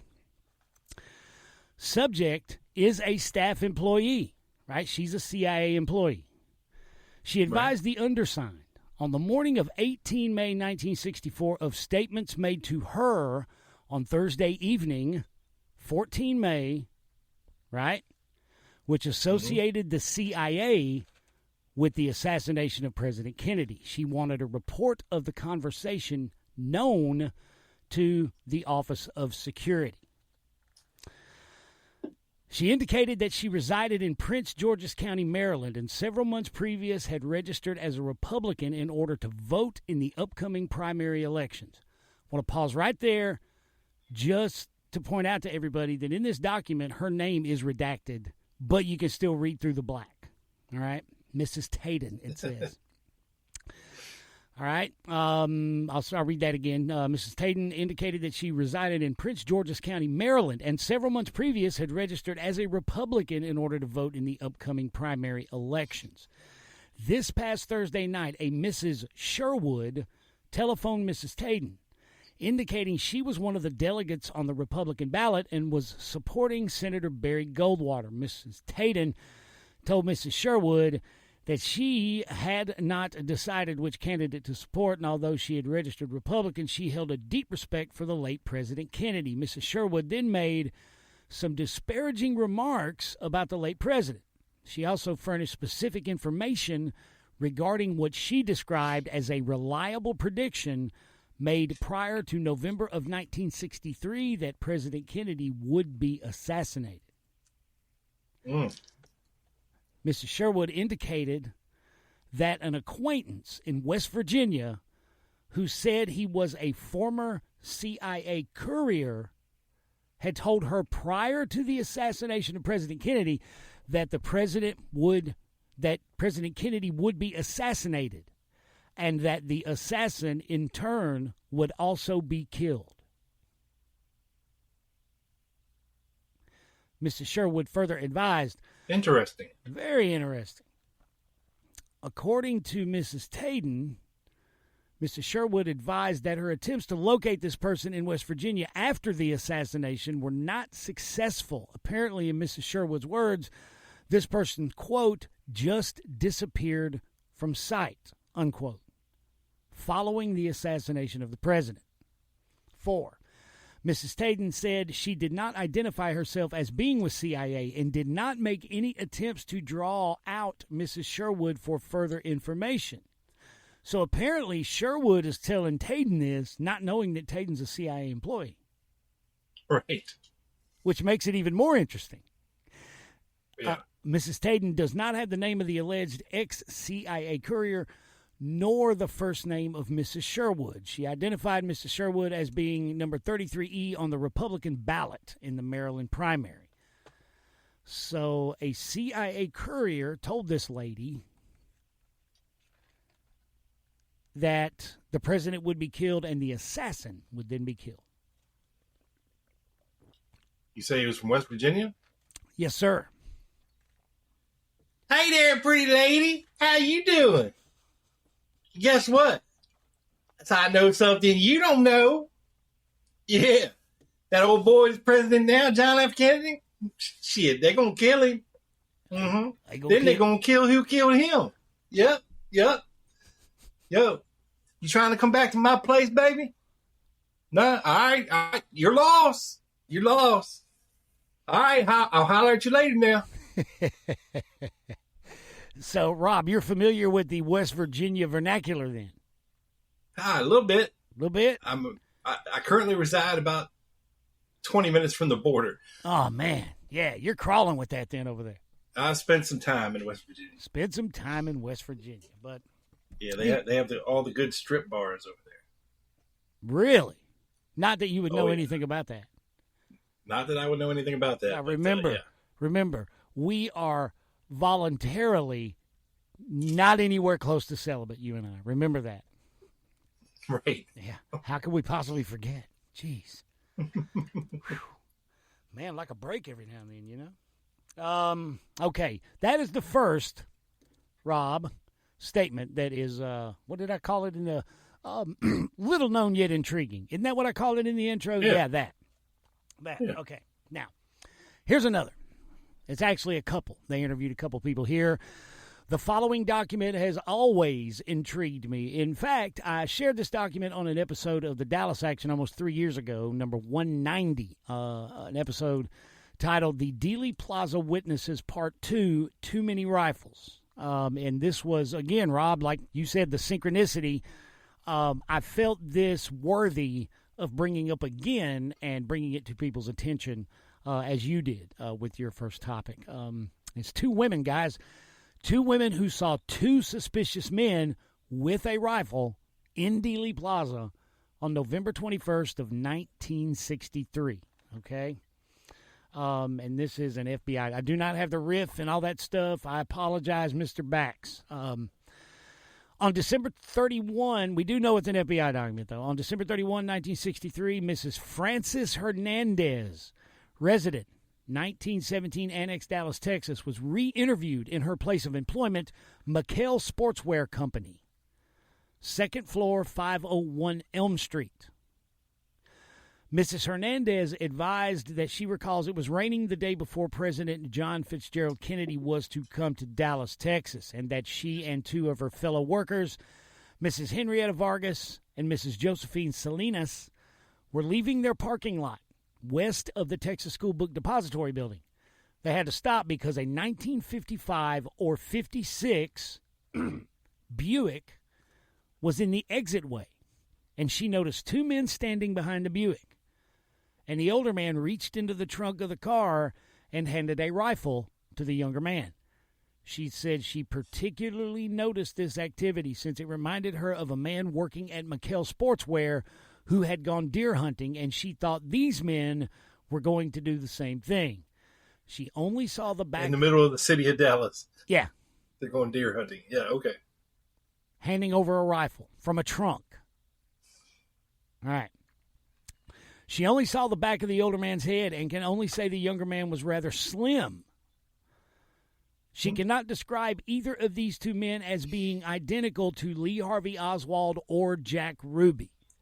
So they obviously showed her pictures. Was it these guys? Couldn't tell.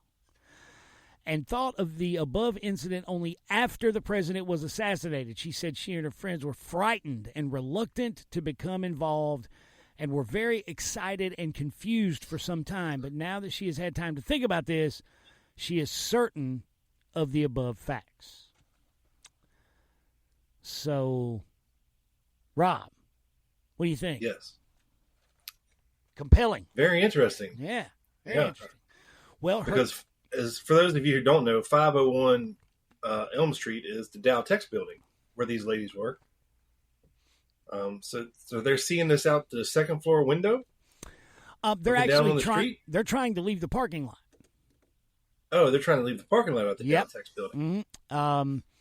Her and her two co-workers, Mrs. Vargas and Mrs. Salinas, were leaving their parking lot west of the TSBD. They had to stop because a 55 or 56 Buick was blocking the exitway. So this would have been about a block down on Houston Street, kind of beside, in between the Dow Tex and the Depository, probably. Yeah, you because I believe Houston Street ended in like a dead end down there back then, but I think the Dow Tex parking lot was on the backside of the Dow Tex building. Man, I'm going to have to defer to you. You know the geography a lot better than me, like as far as the surrounding areas. Like I think Frazier, if the story is true, would have had to walk through that parking lot to get to the Depository because Frazier parked at the other Depository parking lot, the state building. Yeah. Which was a little further up Elm Street there behind the Dow Tex. See, that's why I defer to you. Sorry. That's why I defer to you, man. You know that stuff way, and that's why you're coming on. That's why you're coming on next week's Dallas action, because you know a lot more about that stuff than me. And guys, we'll get to that in a minute. So basically, this car was parked on Houston Street, back near the dead end, or the turnaround, and it was blocking the exit to the Dow Tex parking lot. Right. So, yep. If you were to go out the rear of the Depository, you would see this vehicle probably at your 1 o'clock. Yep, it says the next. I think you're right. The next witness statement, they interview her friend, Miss Henrietta Vargas. She says that they were leaving their parking lot behind the TSBD building when they observed two men standing near a light-colored automobile. Yeah, so I think that would be correct, right? What you said. Yes. Yeah. Before President Kennedy came to Dallas and was assassinated, but she does not recall that it was raining at the time. She said she noticed that the older man took a rifle out of the trunk of his car and gave to the younger man, who walked toward the railroad tracks west of the TSBD building with the rifle. Interesting. That's in the correct direction. So he was, is it not? Making his way towards the Knoll. He was making his way toward the railroad yard where, yeah, absolutely. With the rifle, making his way toward the Knoll.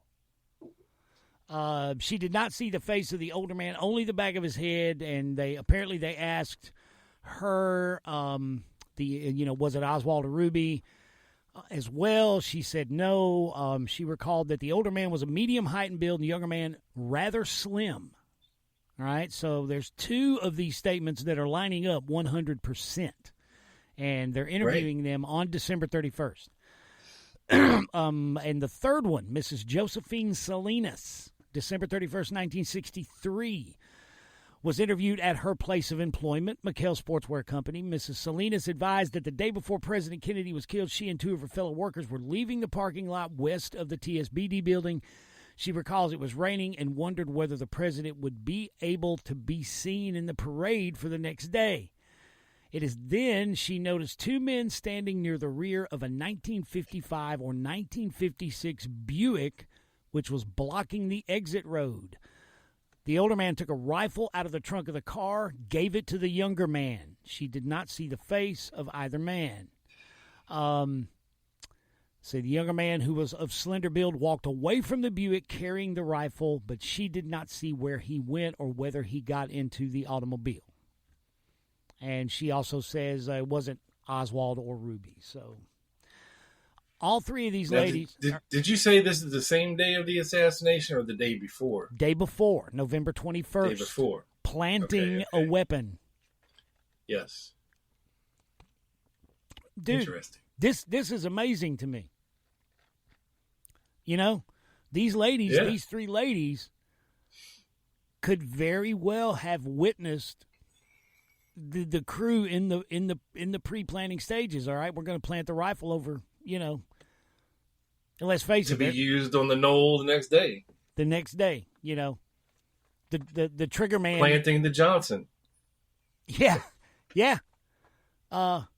But that's amazing to me, and then I read or the 7.65 Mauser, man, or I'm sorry, the 7.65 Mannlicher. Yeah, but for real.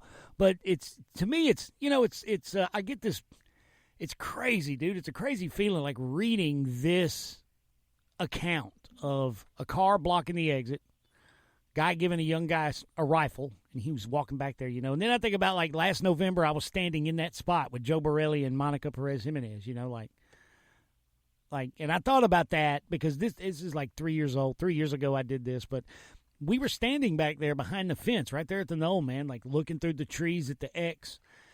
And I remember looking back and thinking about this and going, man, the guy walked right across there with the rifle. Right there's where he went, Yeah. Kind of an eerie feeling. But I do believe, it is my opinion, that this is another lead that could possibly have led somewhere. But again, it's like what you shared earlier, Rob, about Acme and about Smith. This is December 31st. They already have their guy tied up in a neat little bow, and now he's dead. Yeah. What's the point, right?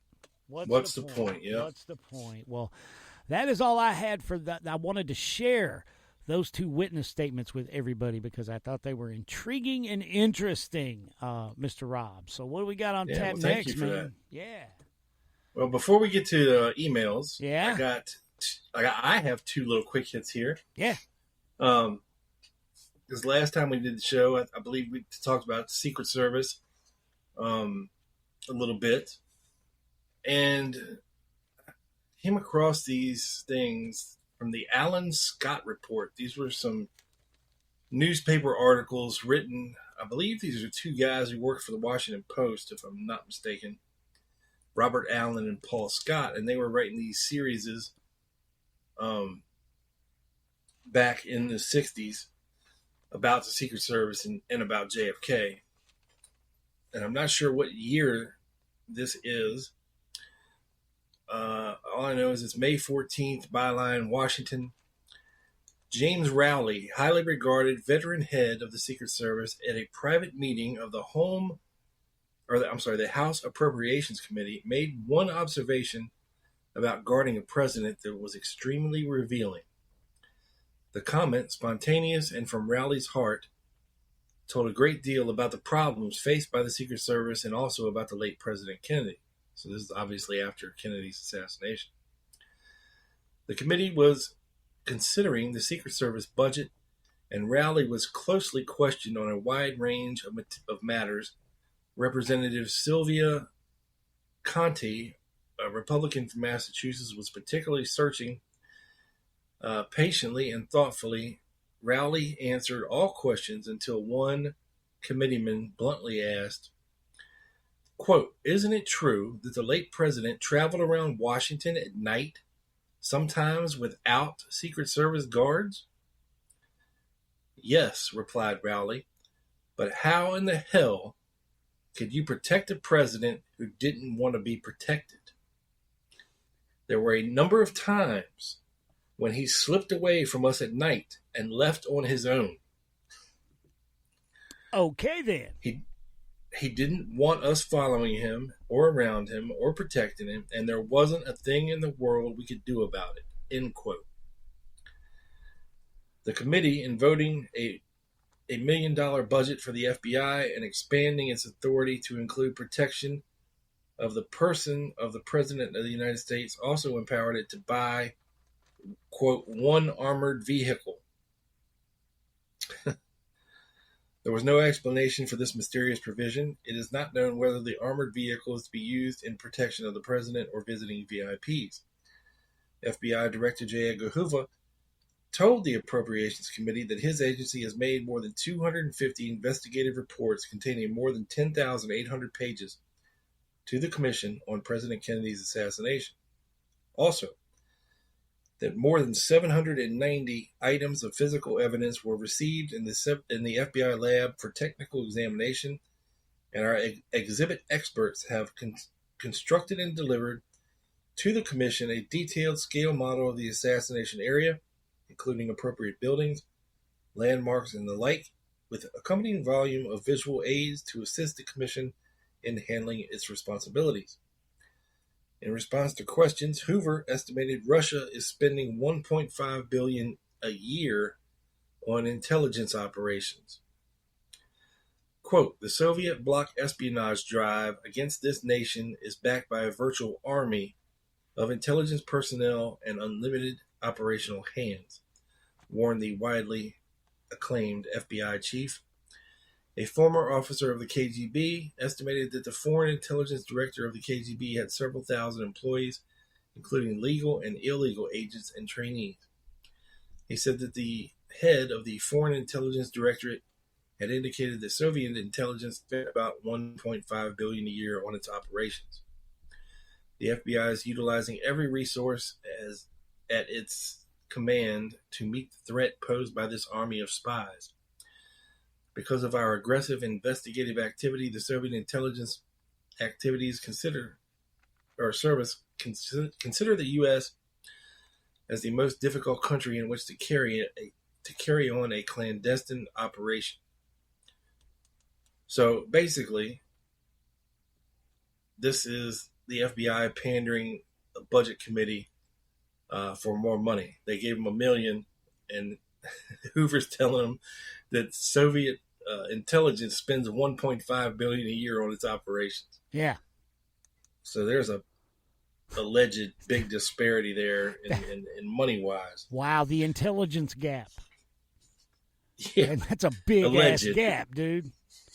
Alleged now. Alleged, yeah. Now, yeah, it's funny because I remember talking to Dr. Walt Brown one time and him telling me about like the propaganda that was bandied about in D.C., like about the missile gap and about the bomber gap that we had with the Soviets. And he told me a story. I can't remember who it was, but it was someone who was an observer for like their May Day thing that they used to do where they kept flying the bombers over. And they keep flying these bombers over, and the intelligence gets back that they're just over and over, like, oh, my God, how many bombers can they possibly have? Well, they had two ways of them, and they were landing them and changing the tail numbers and taking back off. Like, they just kept bringing the same bombers through to make it look like they had more, right? So, yeah. But Walt Brown's point was the U.S. government knew this, right? But they still use that intelligence of this inflated bomber count to muscle more money. To inflate their, answer to it. Yeah. Yeah, and their budgets. Right. And the same way with the alleged missile gap, according to Dr. Walton Brown, it was we were already way ahead of them. You know what I mean? But anyway, I digress. Sorry. Oh, yeah.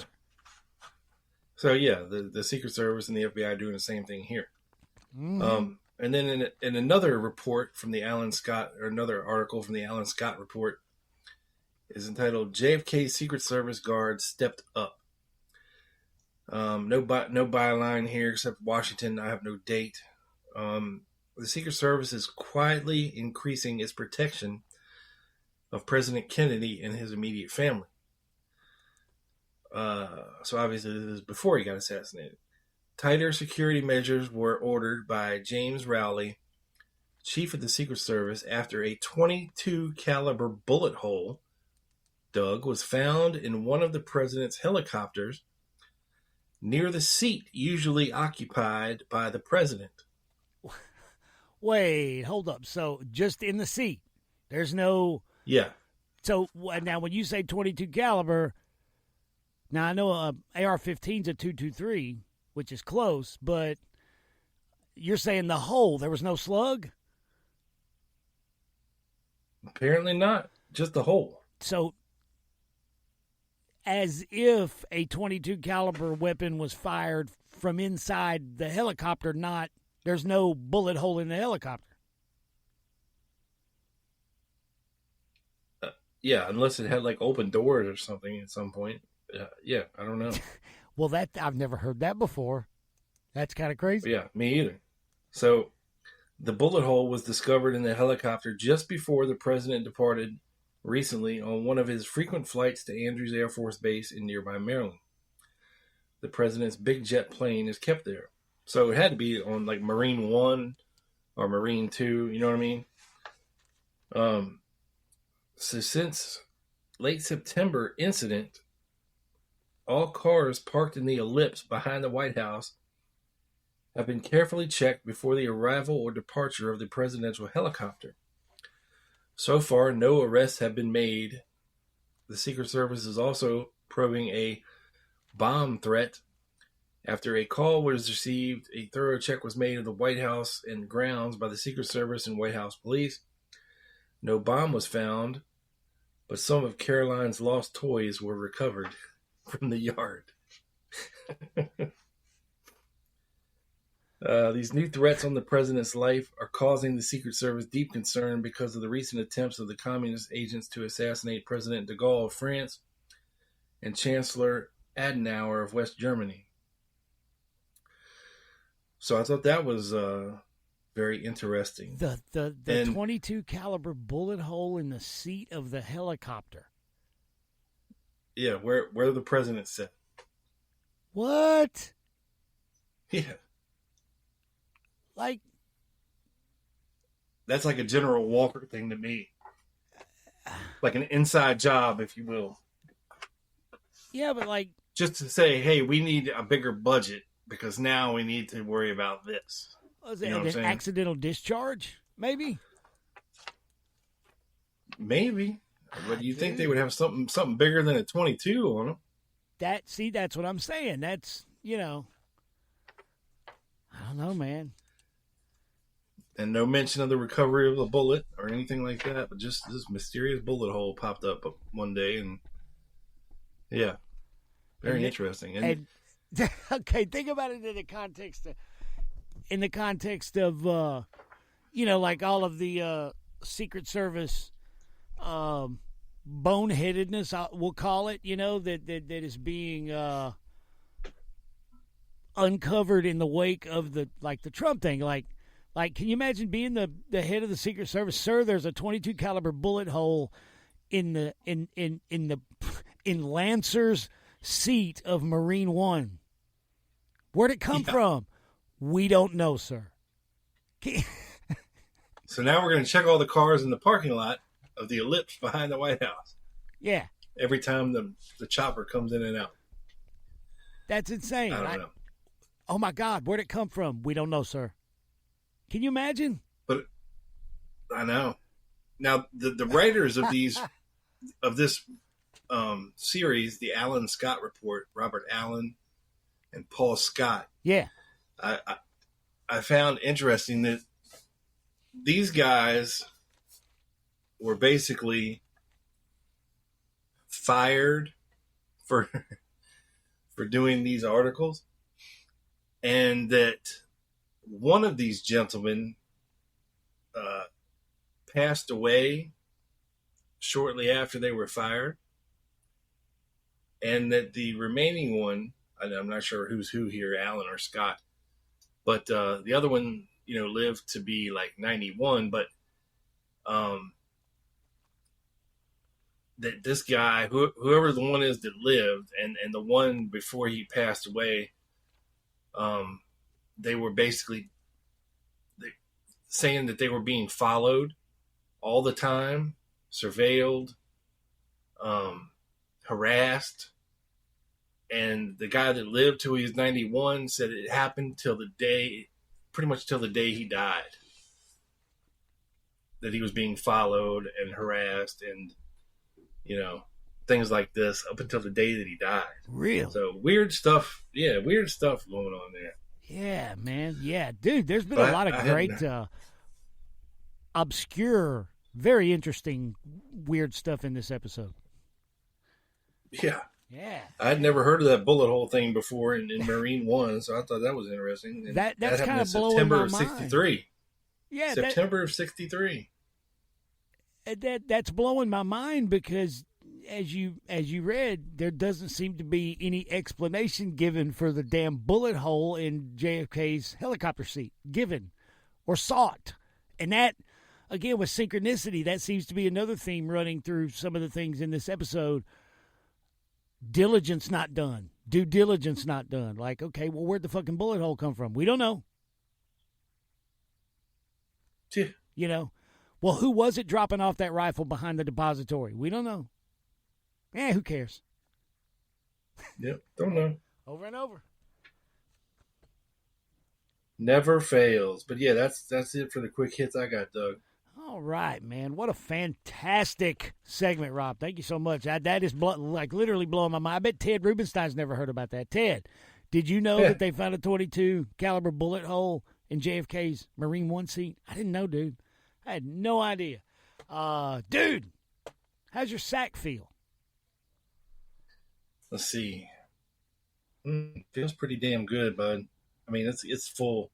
It's full. It's time for a involuntary release. You know what that means, guys. Oh, yes, wait a minute, Mr. Bozeman. Wait. Emails, your mail to us, guys, as presented by Big Bad Bob, the big homie, Rob Clark. All right, Doug. And here we go. Oh, man. Dude, now let me ask you this. Does Momo need to have the buzzer or anything in particular ready for this? Any of these? Maybe just a laugh track. I don't know. Well, I see them, and I haven't read any of them. I can just see who they're from. So,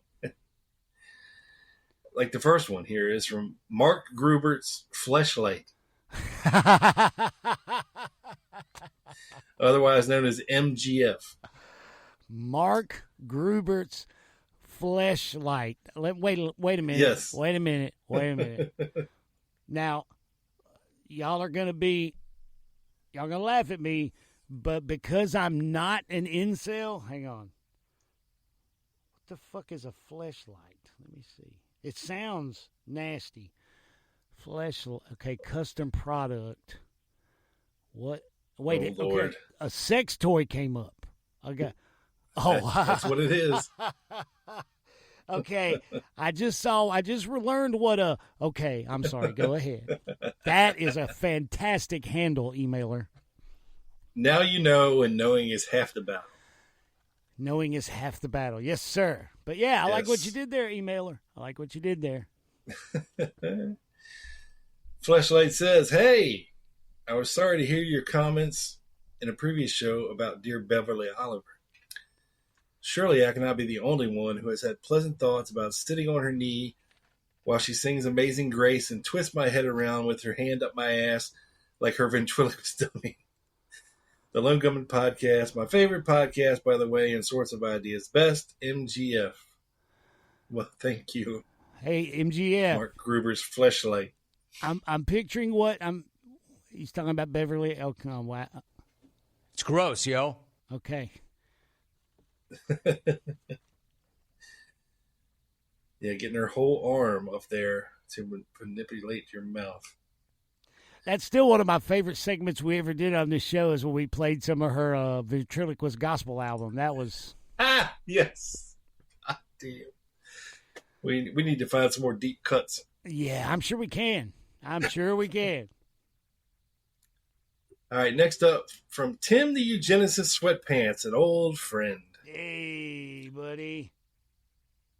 I couldn't help but be touched by you mentioning that you missed my humble emails. So, I immediately put down my hot dog and milkshake and pulled up my sweatpants and waddled hot foot over to my computer.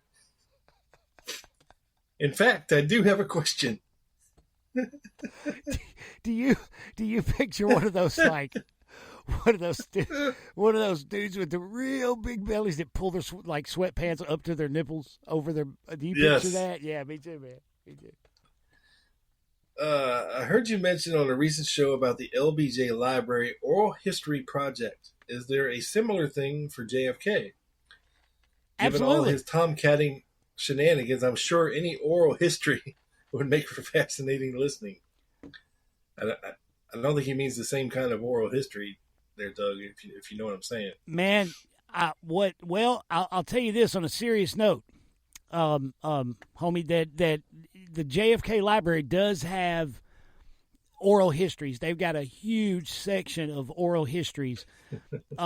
Really. Now, here's the thing about those, like the oral histories given by, they're basically where you sit down interviews and all the transcripts are there.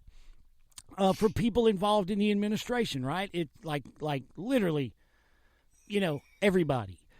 And Roswell Gilpatrick, all right, Roswell Gilpatrick was the Deputy Secretary of Defense under John Kennedy.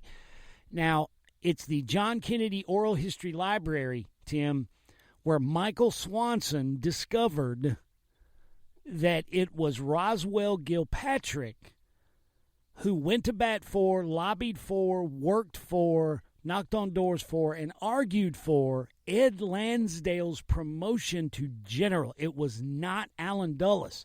Michael found this by studying these resources, reading Roswell Gilpatrick's oral history given for the John F. Kennedy Presidential Library in 1971.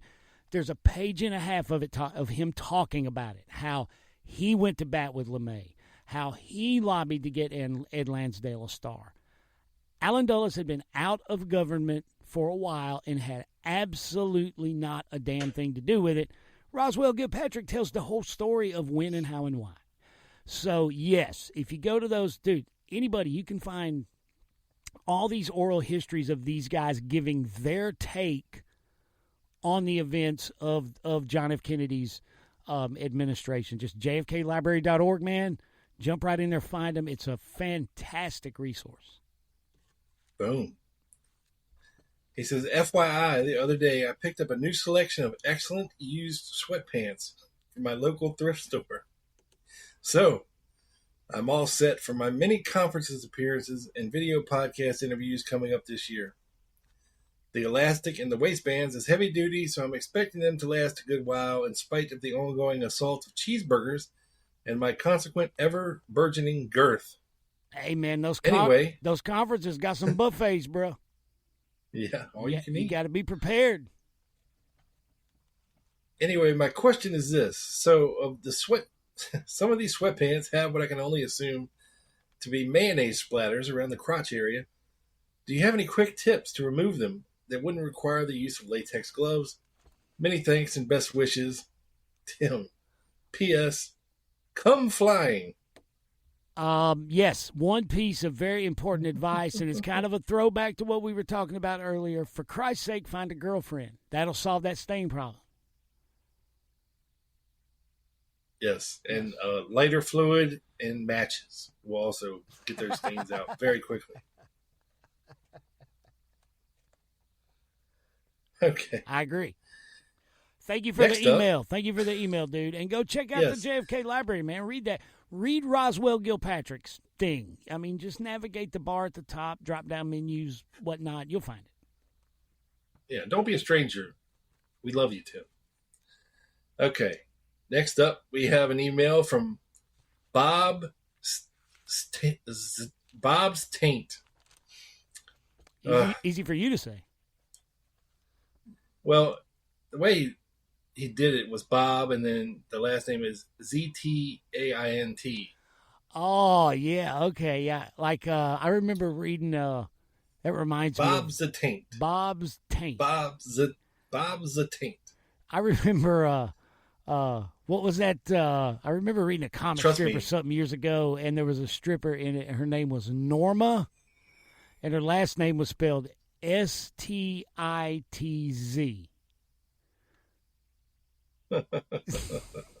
Norma Stitz. Well, trust me, Bob's Taint is somewhere you don't want to be this morning. Okay. Ooh. He says, "Hey, partners." Why, hi there. I beseech your opinions on the book The Girl on the Stairs, please. A great story to be sure, and very interesting if true. What bothers me is the following. Barry Ernest declares himself to be an investigative journalist. I'm not disputing his credentials or really what he states in the book, but I find it odd that all his claims are secondhand, i.e., he never recorded any of them, whether via audio or video. Wouldn't an investigative journalist have done that? Is that odd, or am I being unfair? I find it difficult to buy the whole scenario, especially when Victoria Adams died in 2007 and the book didn't get published until 2013.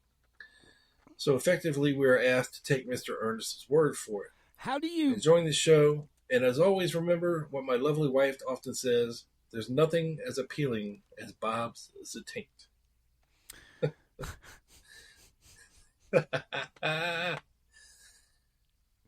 Preferably fresh out of the shower, baby. You know, you'd about have to have one of those Sheldon Cooper type memories. I forget what they call them. It's not photographic, but there's another phrase. To be able to 100% accurately quote any sort of interview with someone without recording it. I think. You know what I mean? Why? I kind of agree with the emailer, Mr. Staint, that is kind of weird that they didn't record it. But now, it has been a long time since I've read the book, and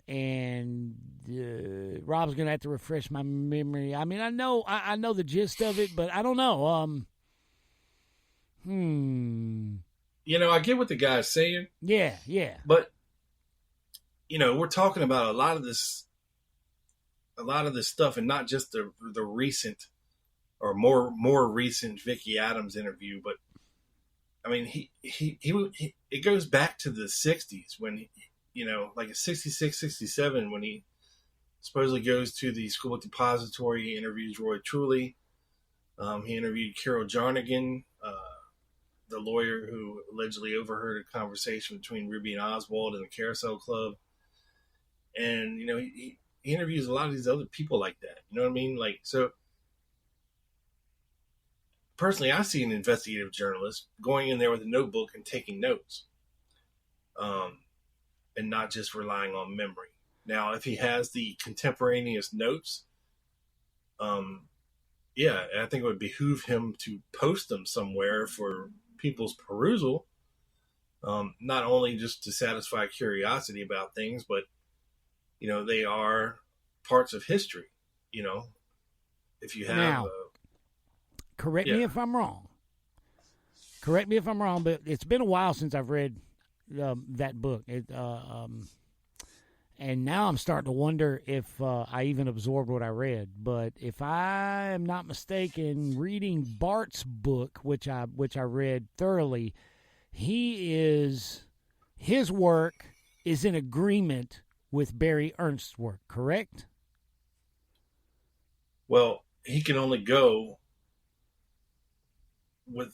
in accordance. I mean, I think he uses Barry Ernest's work. That's what I mean. To support what he's saying. I think I came away from Bart's book feeling like Barry Ernst's work could be trusted, if that makes any sense. Yeah. I came away from reading. Like, if it matches with what Bart's supposition of things is. Because there's a big discrepancy in whether or not Lovelady and Shelly headed for the Knoll off the steps immediately after the shots, or did they immediately go back inside the building? Because according to Vicki Adams, she saw them inside the building by the back door, and that when Truly and Baker came in, Truly told them, hey, you guys watch the back door. Don't let anybody in or out here. Which, of course, that couldn't happen if if Shelly and Lovelady they stepped down off the front steps and walked down the Elm Street sidewalk and went to the grassy knoll first before they got turned around and sent back to the building. Yeah. Both of those things can't be true. Right, exactly. So you have in a statement, I think, to the Warren Commission, and Lovelady and Shelly saying one thing, but then I think one of them says something different later. And that kind of matches with what Victoria Adams was saying, that when she came down the stairs, there was 2 white males by the rear entrance to the schoolbook depository who were just standing there by the elevators. And it wasn't Truly and Baker, the cop. Right. I mean, she probably wouldn't have known who Shelly or Lovelady were, being she worked for a book publishing company, and these guys, or one of them was a lowly worker. She might have known who Shelly was, since he was, more of a supervisor type. But, there's a lot of discrepancies, in there. And I think it's a valid point. Doesn't necessarily mean that we can't trust Barry Ernest. I don't think so. I mean, the guy seems pretty legit, but yeah, if he's got that's a good way to put it, man. After reading Bart's stuff, because Bart's stuff, quite honestly, in a critical thinking way, makes absolutely he's shown me, you know what I'm saying, and I came away from feeling man, the Ernst guy, legit, I guess, is what for sure. Yeah. All right, thank you, Bob. This is a taint. And next up, we were CC'd, Doug. On an email to the Lone Gunman podcast. Excellent. By one of our dear listeners over there, Miss Tiny Dancer. Okay. And she has this to say. Hi, Rob and Joe B. I was thinking about asking you this question during yesterday's limited hangout episode, and I decided against it because you might want a chance to fact-check my info. Uh-oh. Here you go. If you Google Arlen Spectre, there is a mountain of information about his life, career accomplishments, and ample information about his role on the Warren Commission. Lucky for us, I found him via the Department of Defense, which then directed me to the info at osi.af.mil. I'll link the reference info down below. Think he'd be proud. Wait, did you say .milf? No, .mil. Oh, okay. MIL period. Okay, sorry. Continue. Yeah, like it's OSI.AF stands for Air Force, .mil that stands for military. Right. MILF is something wholly different, totally different. Yes. Hey, Tiny Dancer may be a MILF. I don't know. You know who doesn't know what that means? That guy that left that comment on YouTube. You think he'd be proud of his service to the Pentagon? Perhaps he wanted to distance himself from his superior and commanding officers, Curtis LeMay, Charles Cabell, and Fletcher Prouty, but that's just a guess. What do you all think? Here you go. Now, I didn't know this, so I'm going to follow this link here, Doug. All right. I'm clicking on it. The Office of the Special Investigations .af.mil. Okay, our mission is to identify, exploit, and neutralize criminal intelligence and terrorist threats in multiple domains to the Department of the Air Force, Department of Defense, and the United States government.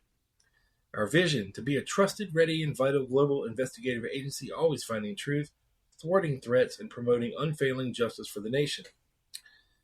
Right? So I'm reading through it. The Office of Special Investigations has been in the Department of the Air Force's major investigative service since August 1st, 1948. Did not know that. OSI credentialed special agents. The command has more than 1,000 professional and military staff personnel providing operational support command worldwide. So they're like NCIS for the Air Force. Yeah. Ah, okay. In addition to the command's headquarters at Quantico, OSI has 7 field investigations regions aligned with Air Force major commands. They go through all these, including Europe, Air Forces Africa, Pacific Air Forces, United States Space Force. Wow. I don't know what to think of that one. I don't either, but apparently Arlen Spectre worked for them. Yeah. It was an OSI agent who first alerted General Douglas MacArthur's headquarters of the attack from North Korea that began the Korean War in June of 1950. And here we go. Senator Arlen Spectre is a former OSI member, as was Representative Herbert H. Bateman, who passed away on September the 11th, 2000. So, apparently Arlen Spectre was a member of the Office of Special Investigations of the Air Force, Military, Pentagon. Did not know that. Wow. That's news to me, too. All right. Wow. Thanks for the info there, Tiny Dancer. That makes a lot of sense. Arlen Spectre was military intelligence. That makes a shit ton of sense. Now I want to contact Dr. Walt Brown and ask him if he knew. Can you can you forward that to my personal email, sir? Yes. Yeah, do that, man. I want to read a little bit, and I'm going to hit Dr. Brown up on the telephone there and ask him if he knew that. So, yeah. Thanks, Tiny Dancer. Now I'm sure my IP address is being tracked for sending me to that. Oh, dude, they've been tracking intelligence. They've been tracking us for years. They want to, me and you. She also sent us accompanying document from govinfo.gov, and it's Honorable Silvestre Reyes of Texas in the House of Representatives, Friday, August 1st, 2008. Mr. Reyes says, Madam Speaker, I rise today to honor the Air Force Office of Special Investigations, or the AFOSI. Today, August 1st, 2008, OSI celebrates its 60th anniversary as the investigative arm of the United States Air Force. Now, there's a lot of blah, blah, blah, blah, blah, and all this, right? Till we get to the very bottom. With a legacy of service, integrity, and excellence behind them, the members of this office march on today in the footsteps of the many men and women who have served in the AFOSI, including one of our most honorable colleagues, Senator Arlen Spectre. So, yeah. I mean, apparently he was a big deal with them. So, yeah, I'm going to forward you this now. Air Force Intelligence. Boom, it's coming at you. See you next time. Tua Piccolo Ballerina. That means tiny dancer in Mexican. Arrivederci. Yeah, Senator Arlen Spectre, he would have been a friend to LeMay there, but he wasn't a senator at that time. Oh, hey, cool. I just got the email. Thank you, sir. Yeah. But next still, up from Jim Scruton. Jim's Crouton, or Jim Scruton, or Jim Scruton. I don't know which. He says, Doug, you got to believe that if Colonel Fletcher Prouty had still been with us, that rooftop would have been knee-deep in anti-personnel mines. Signed Jimbo. Probably, maybe, yeah. Bless his heart. No, they would have sent Fletcher Prouty to West Virginia prior to the trip to Pennsylvania by Trump. Yeah, if he'd lived another 10 years, Lansdale would have been on the grassy knoll firing himself and changed into the suit before he got caught on film walking past the tramps. For sure. Next up, we got an email from Chauncey Roderick Files. I can already tell you this dude's full of shit. Right. Rob Doug. Hey. Do we know Judith Mary Baker's whereabouts in the spring or summer of 2024? Was she romantically involved with Thomas Crooks? Oh, God. There's a visual I didn't want. She catfished him with a fake account, guys. I think that's exactly what happened. Somebody alert Gruntley and Pubert immediately. We know how this conspiracy went down. Judith Mary Baker catfished that poor kid using a photo of 21-year-old Beverly Oliver as her avatar, and pretty much just brainwashed him. Well, he has another theory. Was she a resident of the nursing home where he worked at? Oh, wow. Yeah. Is her book detailing their torrid romance and eventual relocation to Mexico ready for publishing yet? Inquiring minds want to know. Best, Chauncey Roderick Files.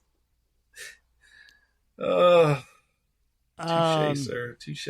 Her book, that's not going to happen. No, I believe she's totally blind now. I think her wrists don't work anymore, and yeah, I don't think she ever finished making that. She's confined to a wheelchair at this point. I don't think she ever finished making that one up, so she probably won't publish it. All right, next up we have an email from Mehmed Ali Hosseini. And I'm sorry if I'm mispronouncing your name, sir. Easy for you to say, Rob. Or them, considering how this is signed off on. And I don't mean to make fun of your name. We just don't get many many Arab names on this show. Rob, I'm sorry, man. I'm probably fucking this up totally. I got to throw a flag there. I'm sorry.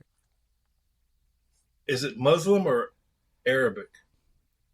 I don't know. I think they could be the same thing sometimes. Maybe. Well, he seems like a good dude, but I'm probably fucking this up. So don't take it personally, Mehmed. Okay, hey, we love buddy, you. Buddy, we mean no disrespect. We promise it's just sometimes this thing goes off the rails. Thank you for emailing. Yes. We love you, and thank you for listening, sir. And you know the deal. Emailing the show if you are a listener. Prepare to get brutalized. Okay. He says, hello, friends. Hey. Thank you for your excellent podcast. My friends and I here in Tripoli, Libya. We are very interested in the Kennedy assassination, and your program informs us greatly. Okay? May we ask your advice, please? Absolutely. Well, certainly, Mehmet. We are thinking of setting up a small group here that will also research the Kennedy assassination and other worrying matters. But we are arguing over names for it. Do you think the Libyan Liberty Lob... Oh, you motherfucker. You motherfucker, Mehmed. The Libyan you Liberty... son of a bitch. Did he say the Libyan Liberty Lobby? Motherfucker.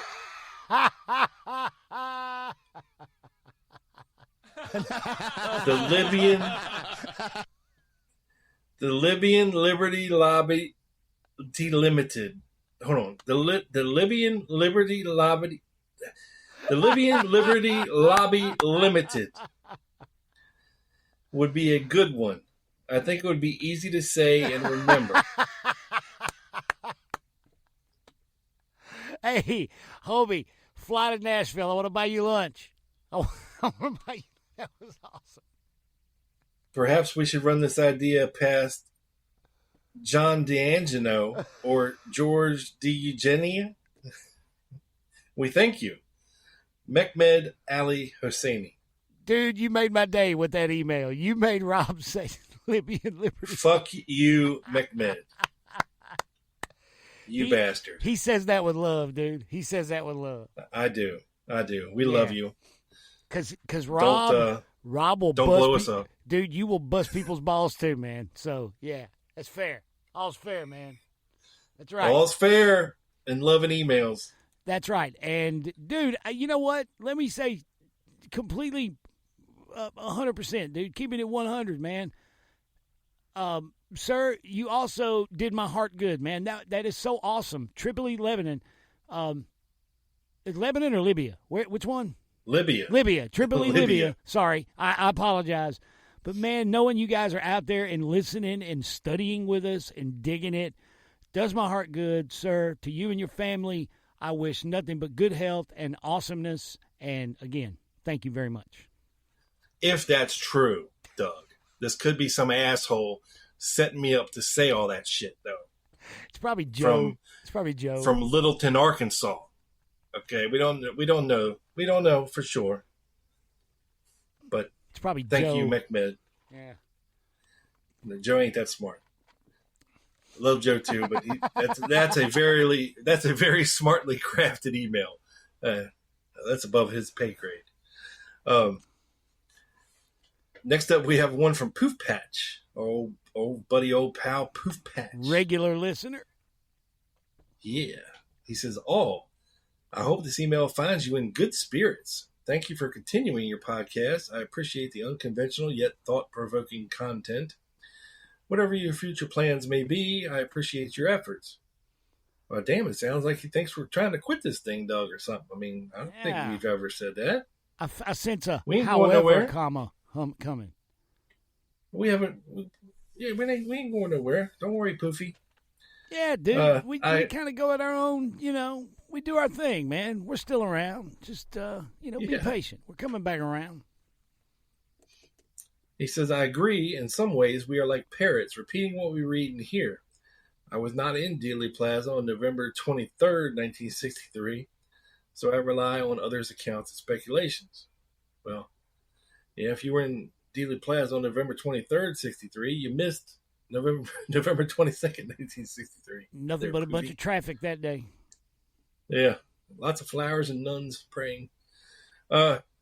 I would like to hear your thoughts on Oswald and what appears to be an attempt to label him as a communist sympathizer, also known as sheep dipping.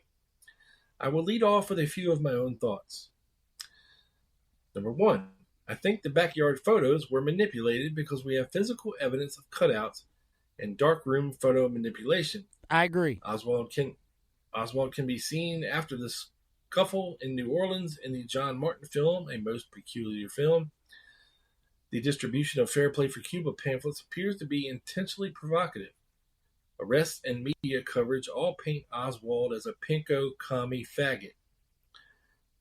I agree. Yeah, I mean it smells of a setup. 100%. Yeah, it goes back to what we had, what has come up in this episode particularly a few times, in that credible leads completely ignored because they already had their guy. The sheep dipping was absolutely successful, and then when he's dead and there's no way for him to refute the sheep dipping, right? Yep, all fingers point towards it.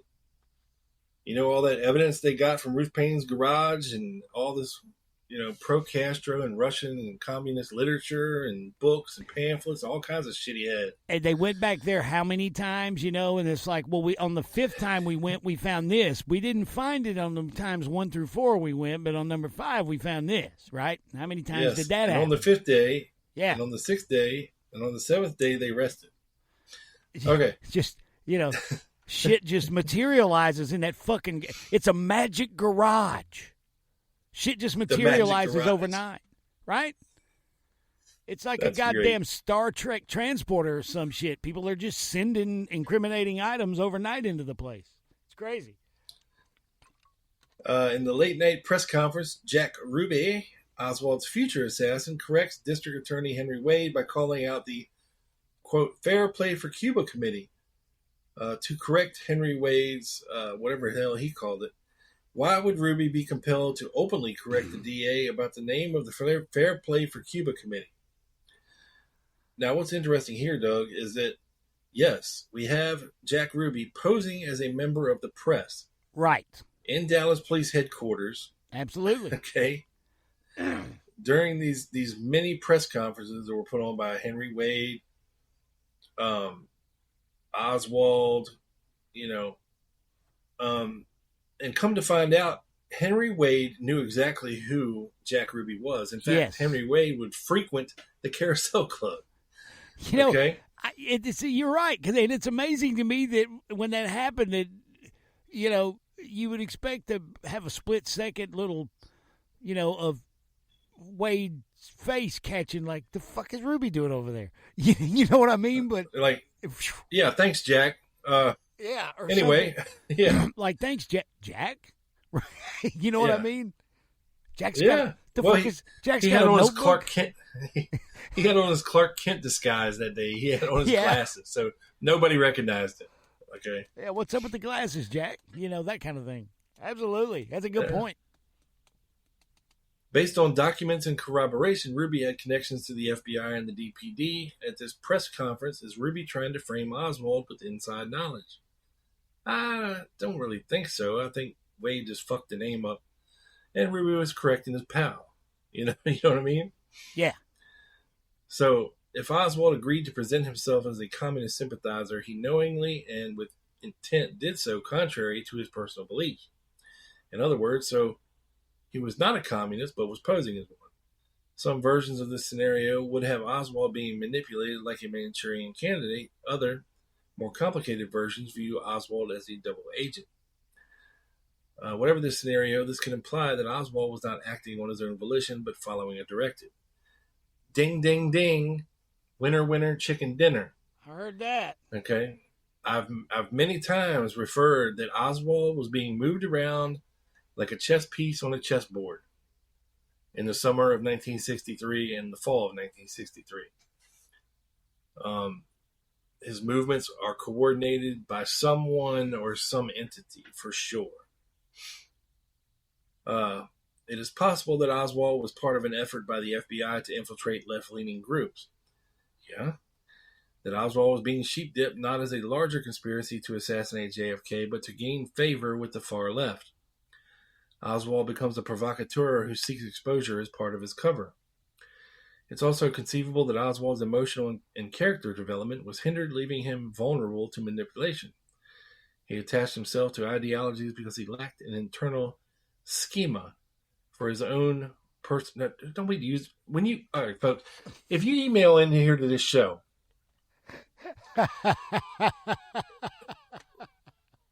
let's keep our vocabulary level to high school graduate. Okay? Please. Yeah, come on. So the sheep dipping of Oswald may have been part of an effort to infiltrate communist organization. However, when the opportunity presented itself, Oswald became the perfect patsy for the assassination. Thank you, Poof Patch. Yes, well, Libyan Liberty thank Lobby. you, Poof. Yeah, thank you, Poof Patch, for your email. Now, like I said, I think it goes back even further than the Fair Play for Cuba Committee. But, it goes back to even when he was in the Marines, people were trying to paint him as a communist sympathizer. Yep. And then when he supposedly defects to Russia, that paints him even more as a communist sympathizer. Yeah. And then you have his activities when he comes back from Russia in Dallas and New Orleans and the weeks and months leading up to the assassination, the creation of the Fair Play for Cuba Committee in New Orleans and aliases and fake names and all this other stuff. And yeah, it's hard to believe that either Oswald was doing all this himself or acting as like a COINTELPRO agent for the FBI trying to infiltrate these anti-Castro organizations, or keeping an eye on them or reporting back or whatever was going on. But yes, it definitely, if there was another entity out there that knew what Oswald was and what he was doing, then he would make a very good candidate as a patsy for sure. to put the blame on Cuba or Russia for the assassination, thusly resulting in World War III. So that's right. Cuba was the key, in my opinion. Yep. All right. Thank you, Poof Patch. We got one more here, Doug. All right. From a friend of ours by the name of Ted Rubenstein. Hey, Ted, what up? Yeah. And it's just a link. There's no words of encouragement or salutations or anything like that. Well, I know what that is. And Ted, this is something that Ted ran across. It is an article that is disparaging toward Kennedy and essentially blames the secrecy fostered and by the Kennedy administration regarding covert ops and shit for the abundance of conspiracy theories about his death. And Ted was upset by this article. Said it's bullshit. Somebody needs to talk about it. So, and I told him, now Ted, and I need to tell you, Rob, he was so upset about it, and it is some bullshit, right? That if we didn't talk about it, he's going to threaten not to listen to us anymore. So, Ted. Well, we'll do you one better, Ted, because we can't read the article. We're going to listen to it. We're going to play it right here. It's only 3 minutes long, and we will be back right after this. Oh, I forgot that. Yeah, you can play it. Okay, yeah, cool. I can play it, yeah. Yeah. All right, here it is, folks. The article. How JFK secrets fed conspiracy culture.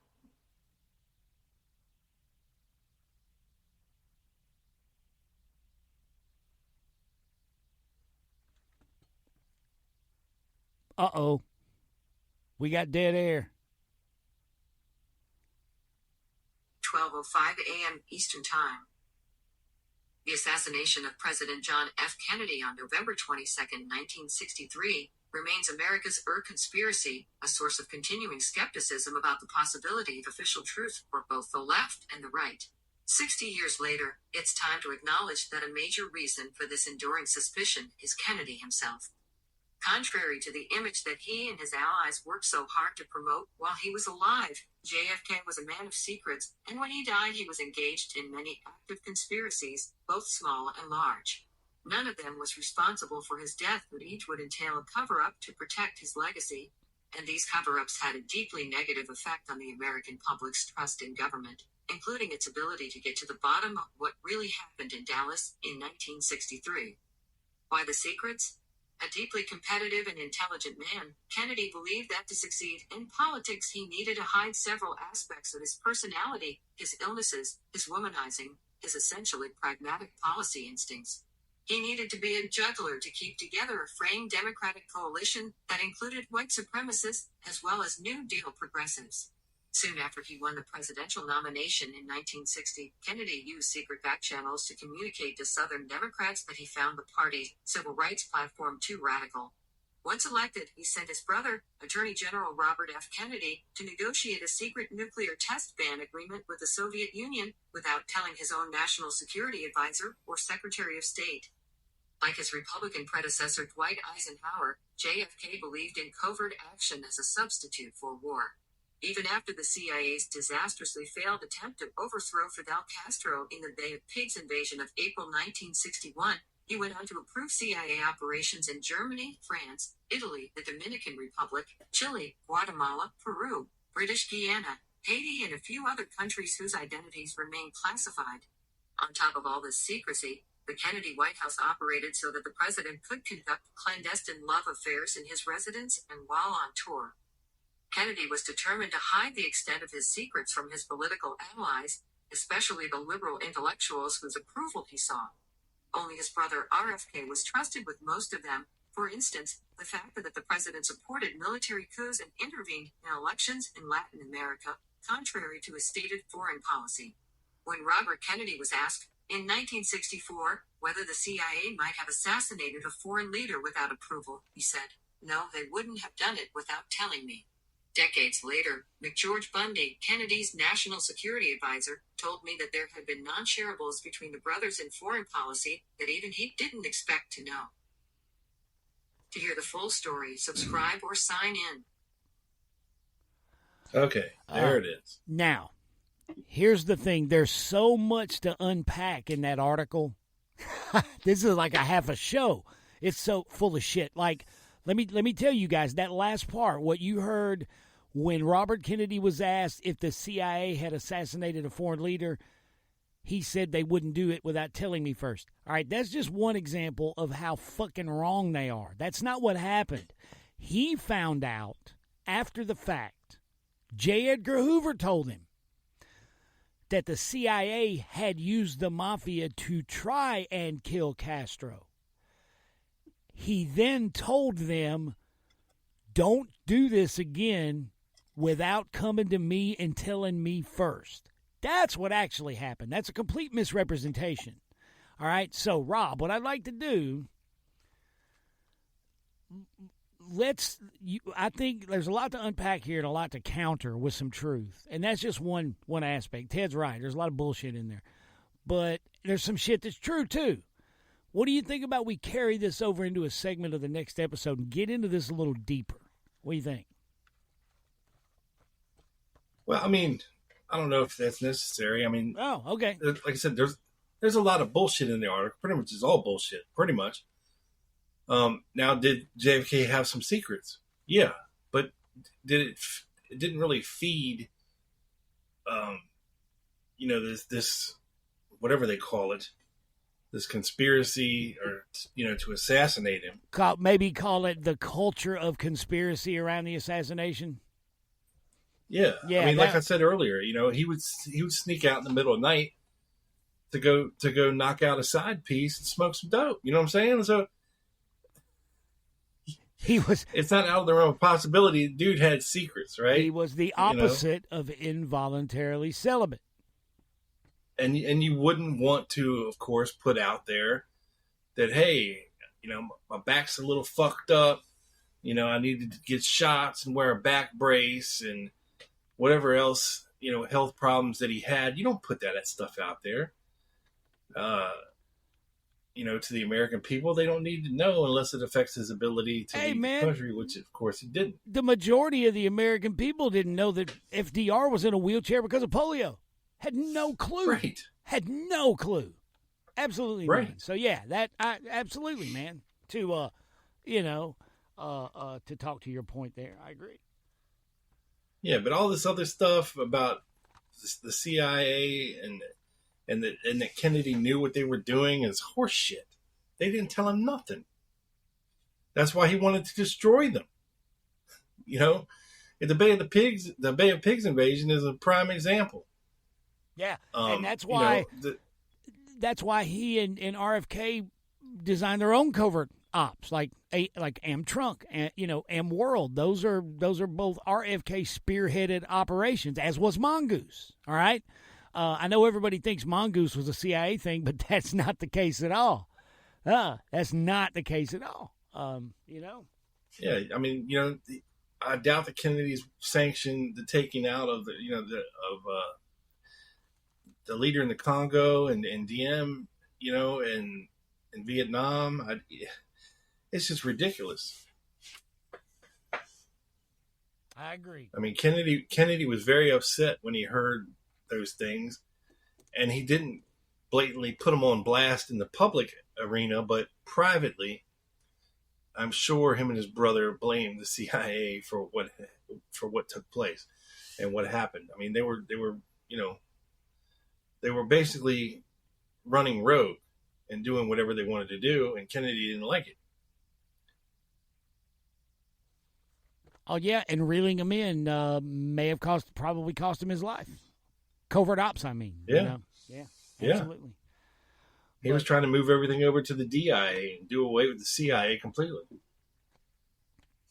But yeah, man, we can leave it at there, dude. If you want that, look, guys, it's Ted's right. It's a bunch of bullshit, and or we can unpack it more later. But yeah, I'm with you, man. It's just don't pay any attention to it, guys. They're just a bunch of Bunch of liars. It's a bunch of hooey. Bunch of hooey. That's right. All right. What we got next, Rob? Nothing. I got nothing. That's it? That's the last email? That's it. Oh, man. Well, thank you guys, everybody, for the email, and for the gentleman over there in the Middle East who played the trick on Rob. Way to go, buddy. Way to go. I'm raising my Coke Zero to you, sir. To you. That was well played. Yeah. And if you, too, would like to trick Rob into reading the words Liberty Lobby out loud and completely twisting his tongue into knots, feel free to email us at quickhitsjfk@gmail.com, and I will attempt to read it live here on the air. He will do that. Curse you. He will do that. Under my breath. He can read. I'm telling you, he can. Momo, I think it's about time, dude. About time we all headed out and got started with a weekend. What do you think, Rob? You ready to hear from Momo to hit that outro music? Hell yeah. Boom. There it is, brother. Dude, start us off, man. Tell them where they can find your stuff. All right. You can listen to the show just about anywhere. It's the Lone Gunman Podcast. Just Google it. You'll find it. If you want to watch us do it live every week, go to YouTube and search for the Lone Gunman Podcast, and it will pop up. And once you get there, make sure to subscribe to the channel. Go watch and like a bunch of our videos, and then hit the bell to get notified every time that we go live so you don't miss an episode on YouTube of the Lone Gunman Podcast that I do with my buddy Joe Borelli.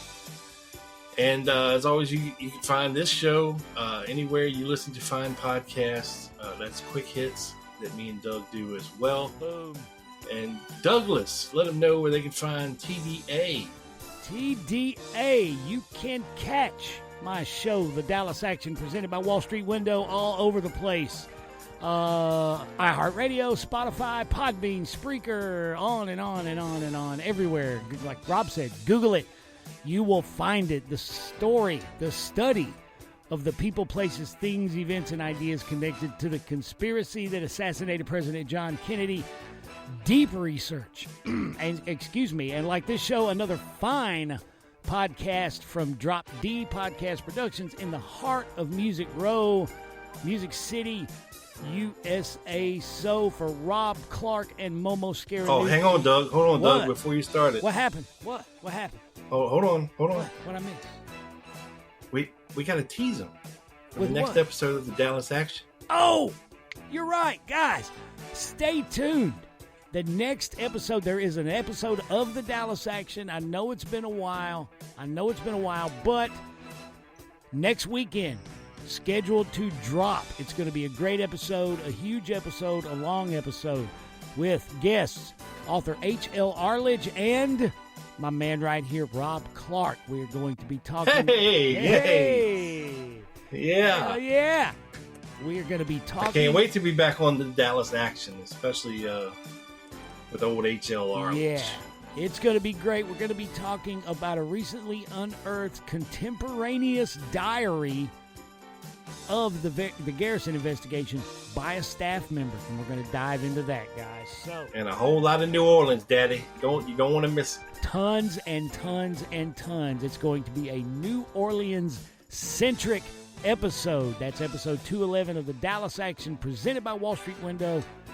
Coming next week, guys. Check it out. So, for one of my guests on next week's show, Mr. Rob Clark, and Momo Scaranucci, this is Doug Campbell saying tune in again next time, guys, when, while visiting Dallas last November, we'll hear Momo's cousin Sally Boy say, Sorry I was late, D. This fucking prick fell right off of one of those scooters you can rent downtown with your cell phone. You should have seen it. He ate shit. Oh, fuck. Hi, Joe. Hey, Joe. We are out. Peace, motherfuckers. Momo, that was good. That was epic. Poor Joe.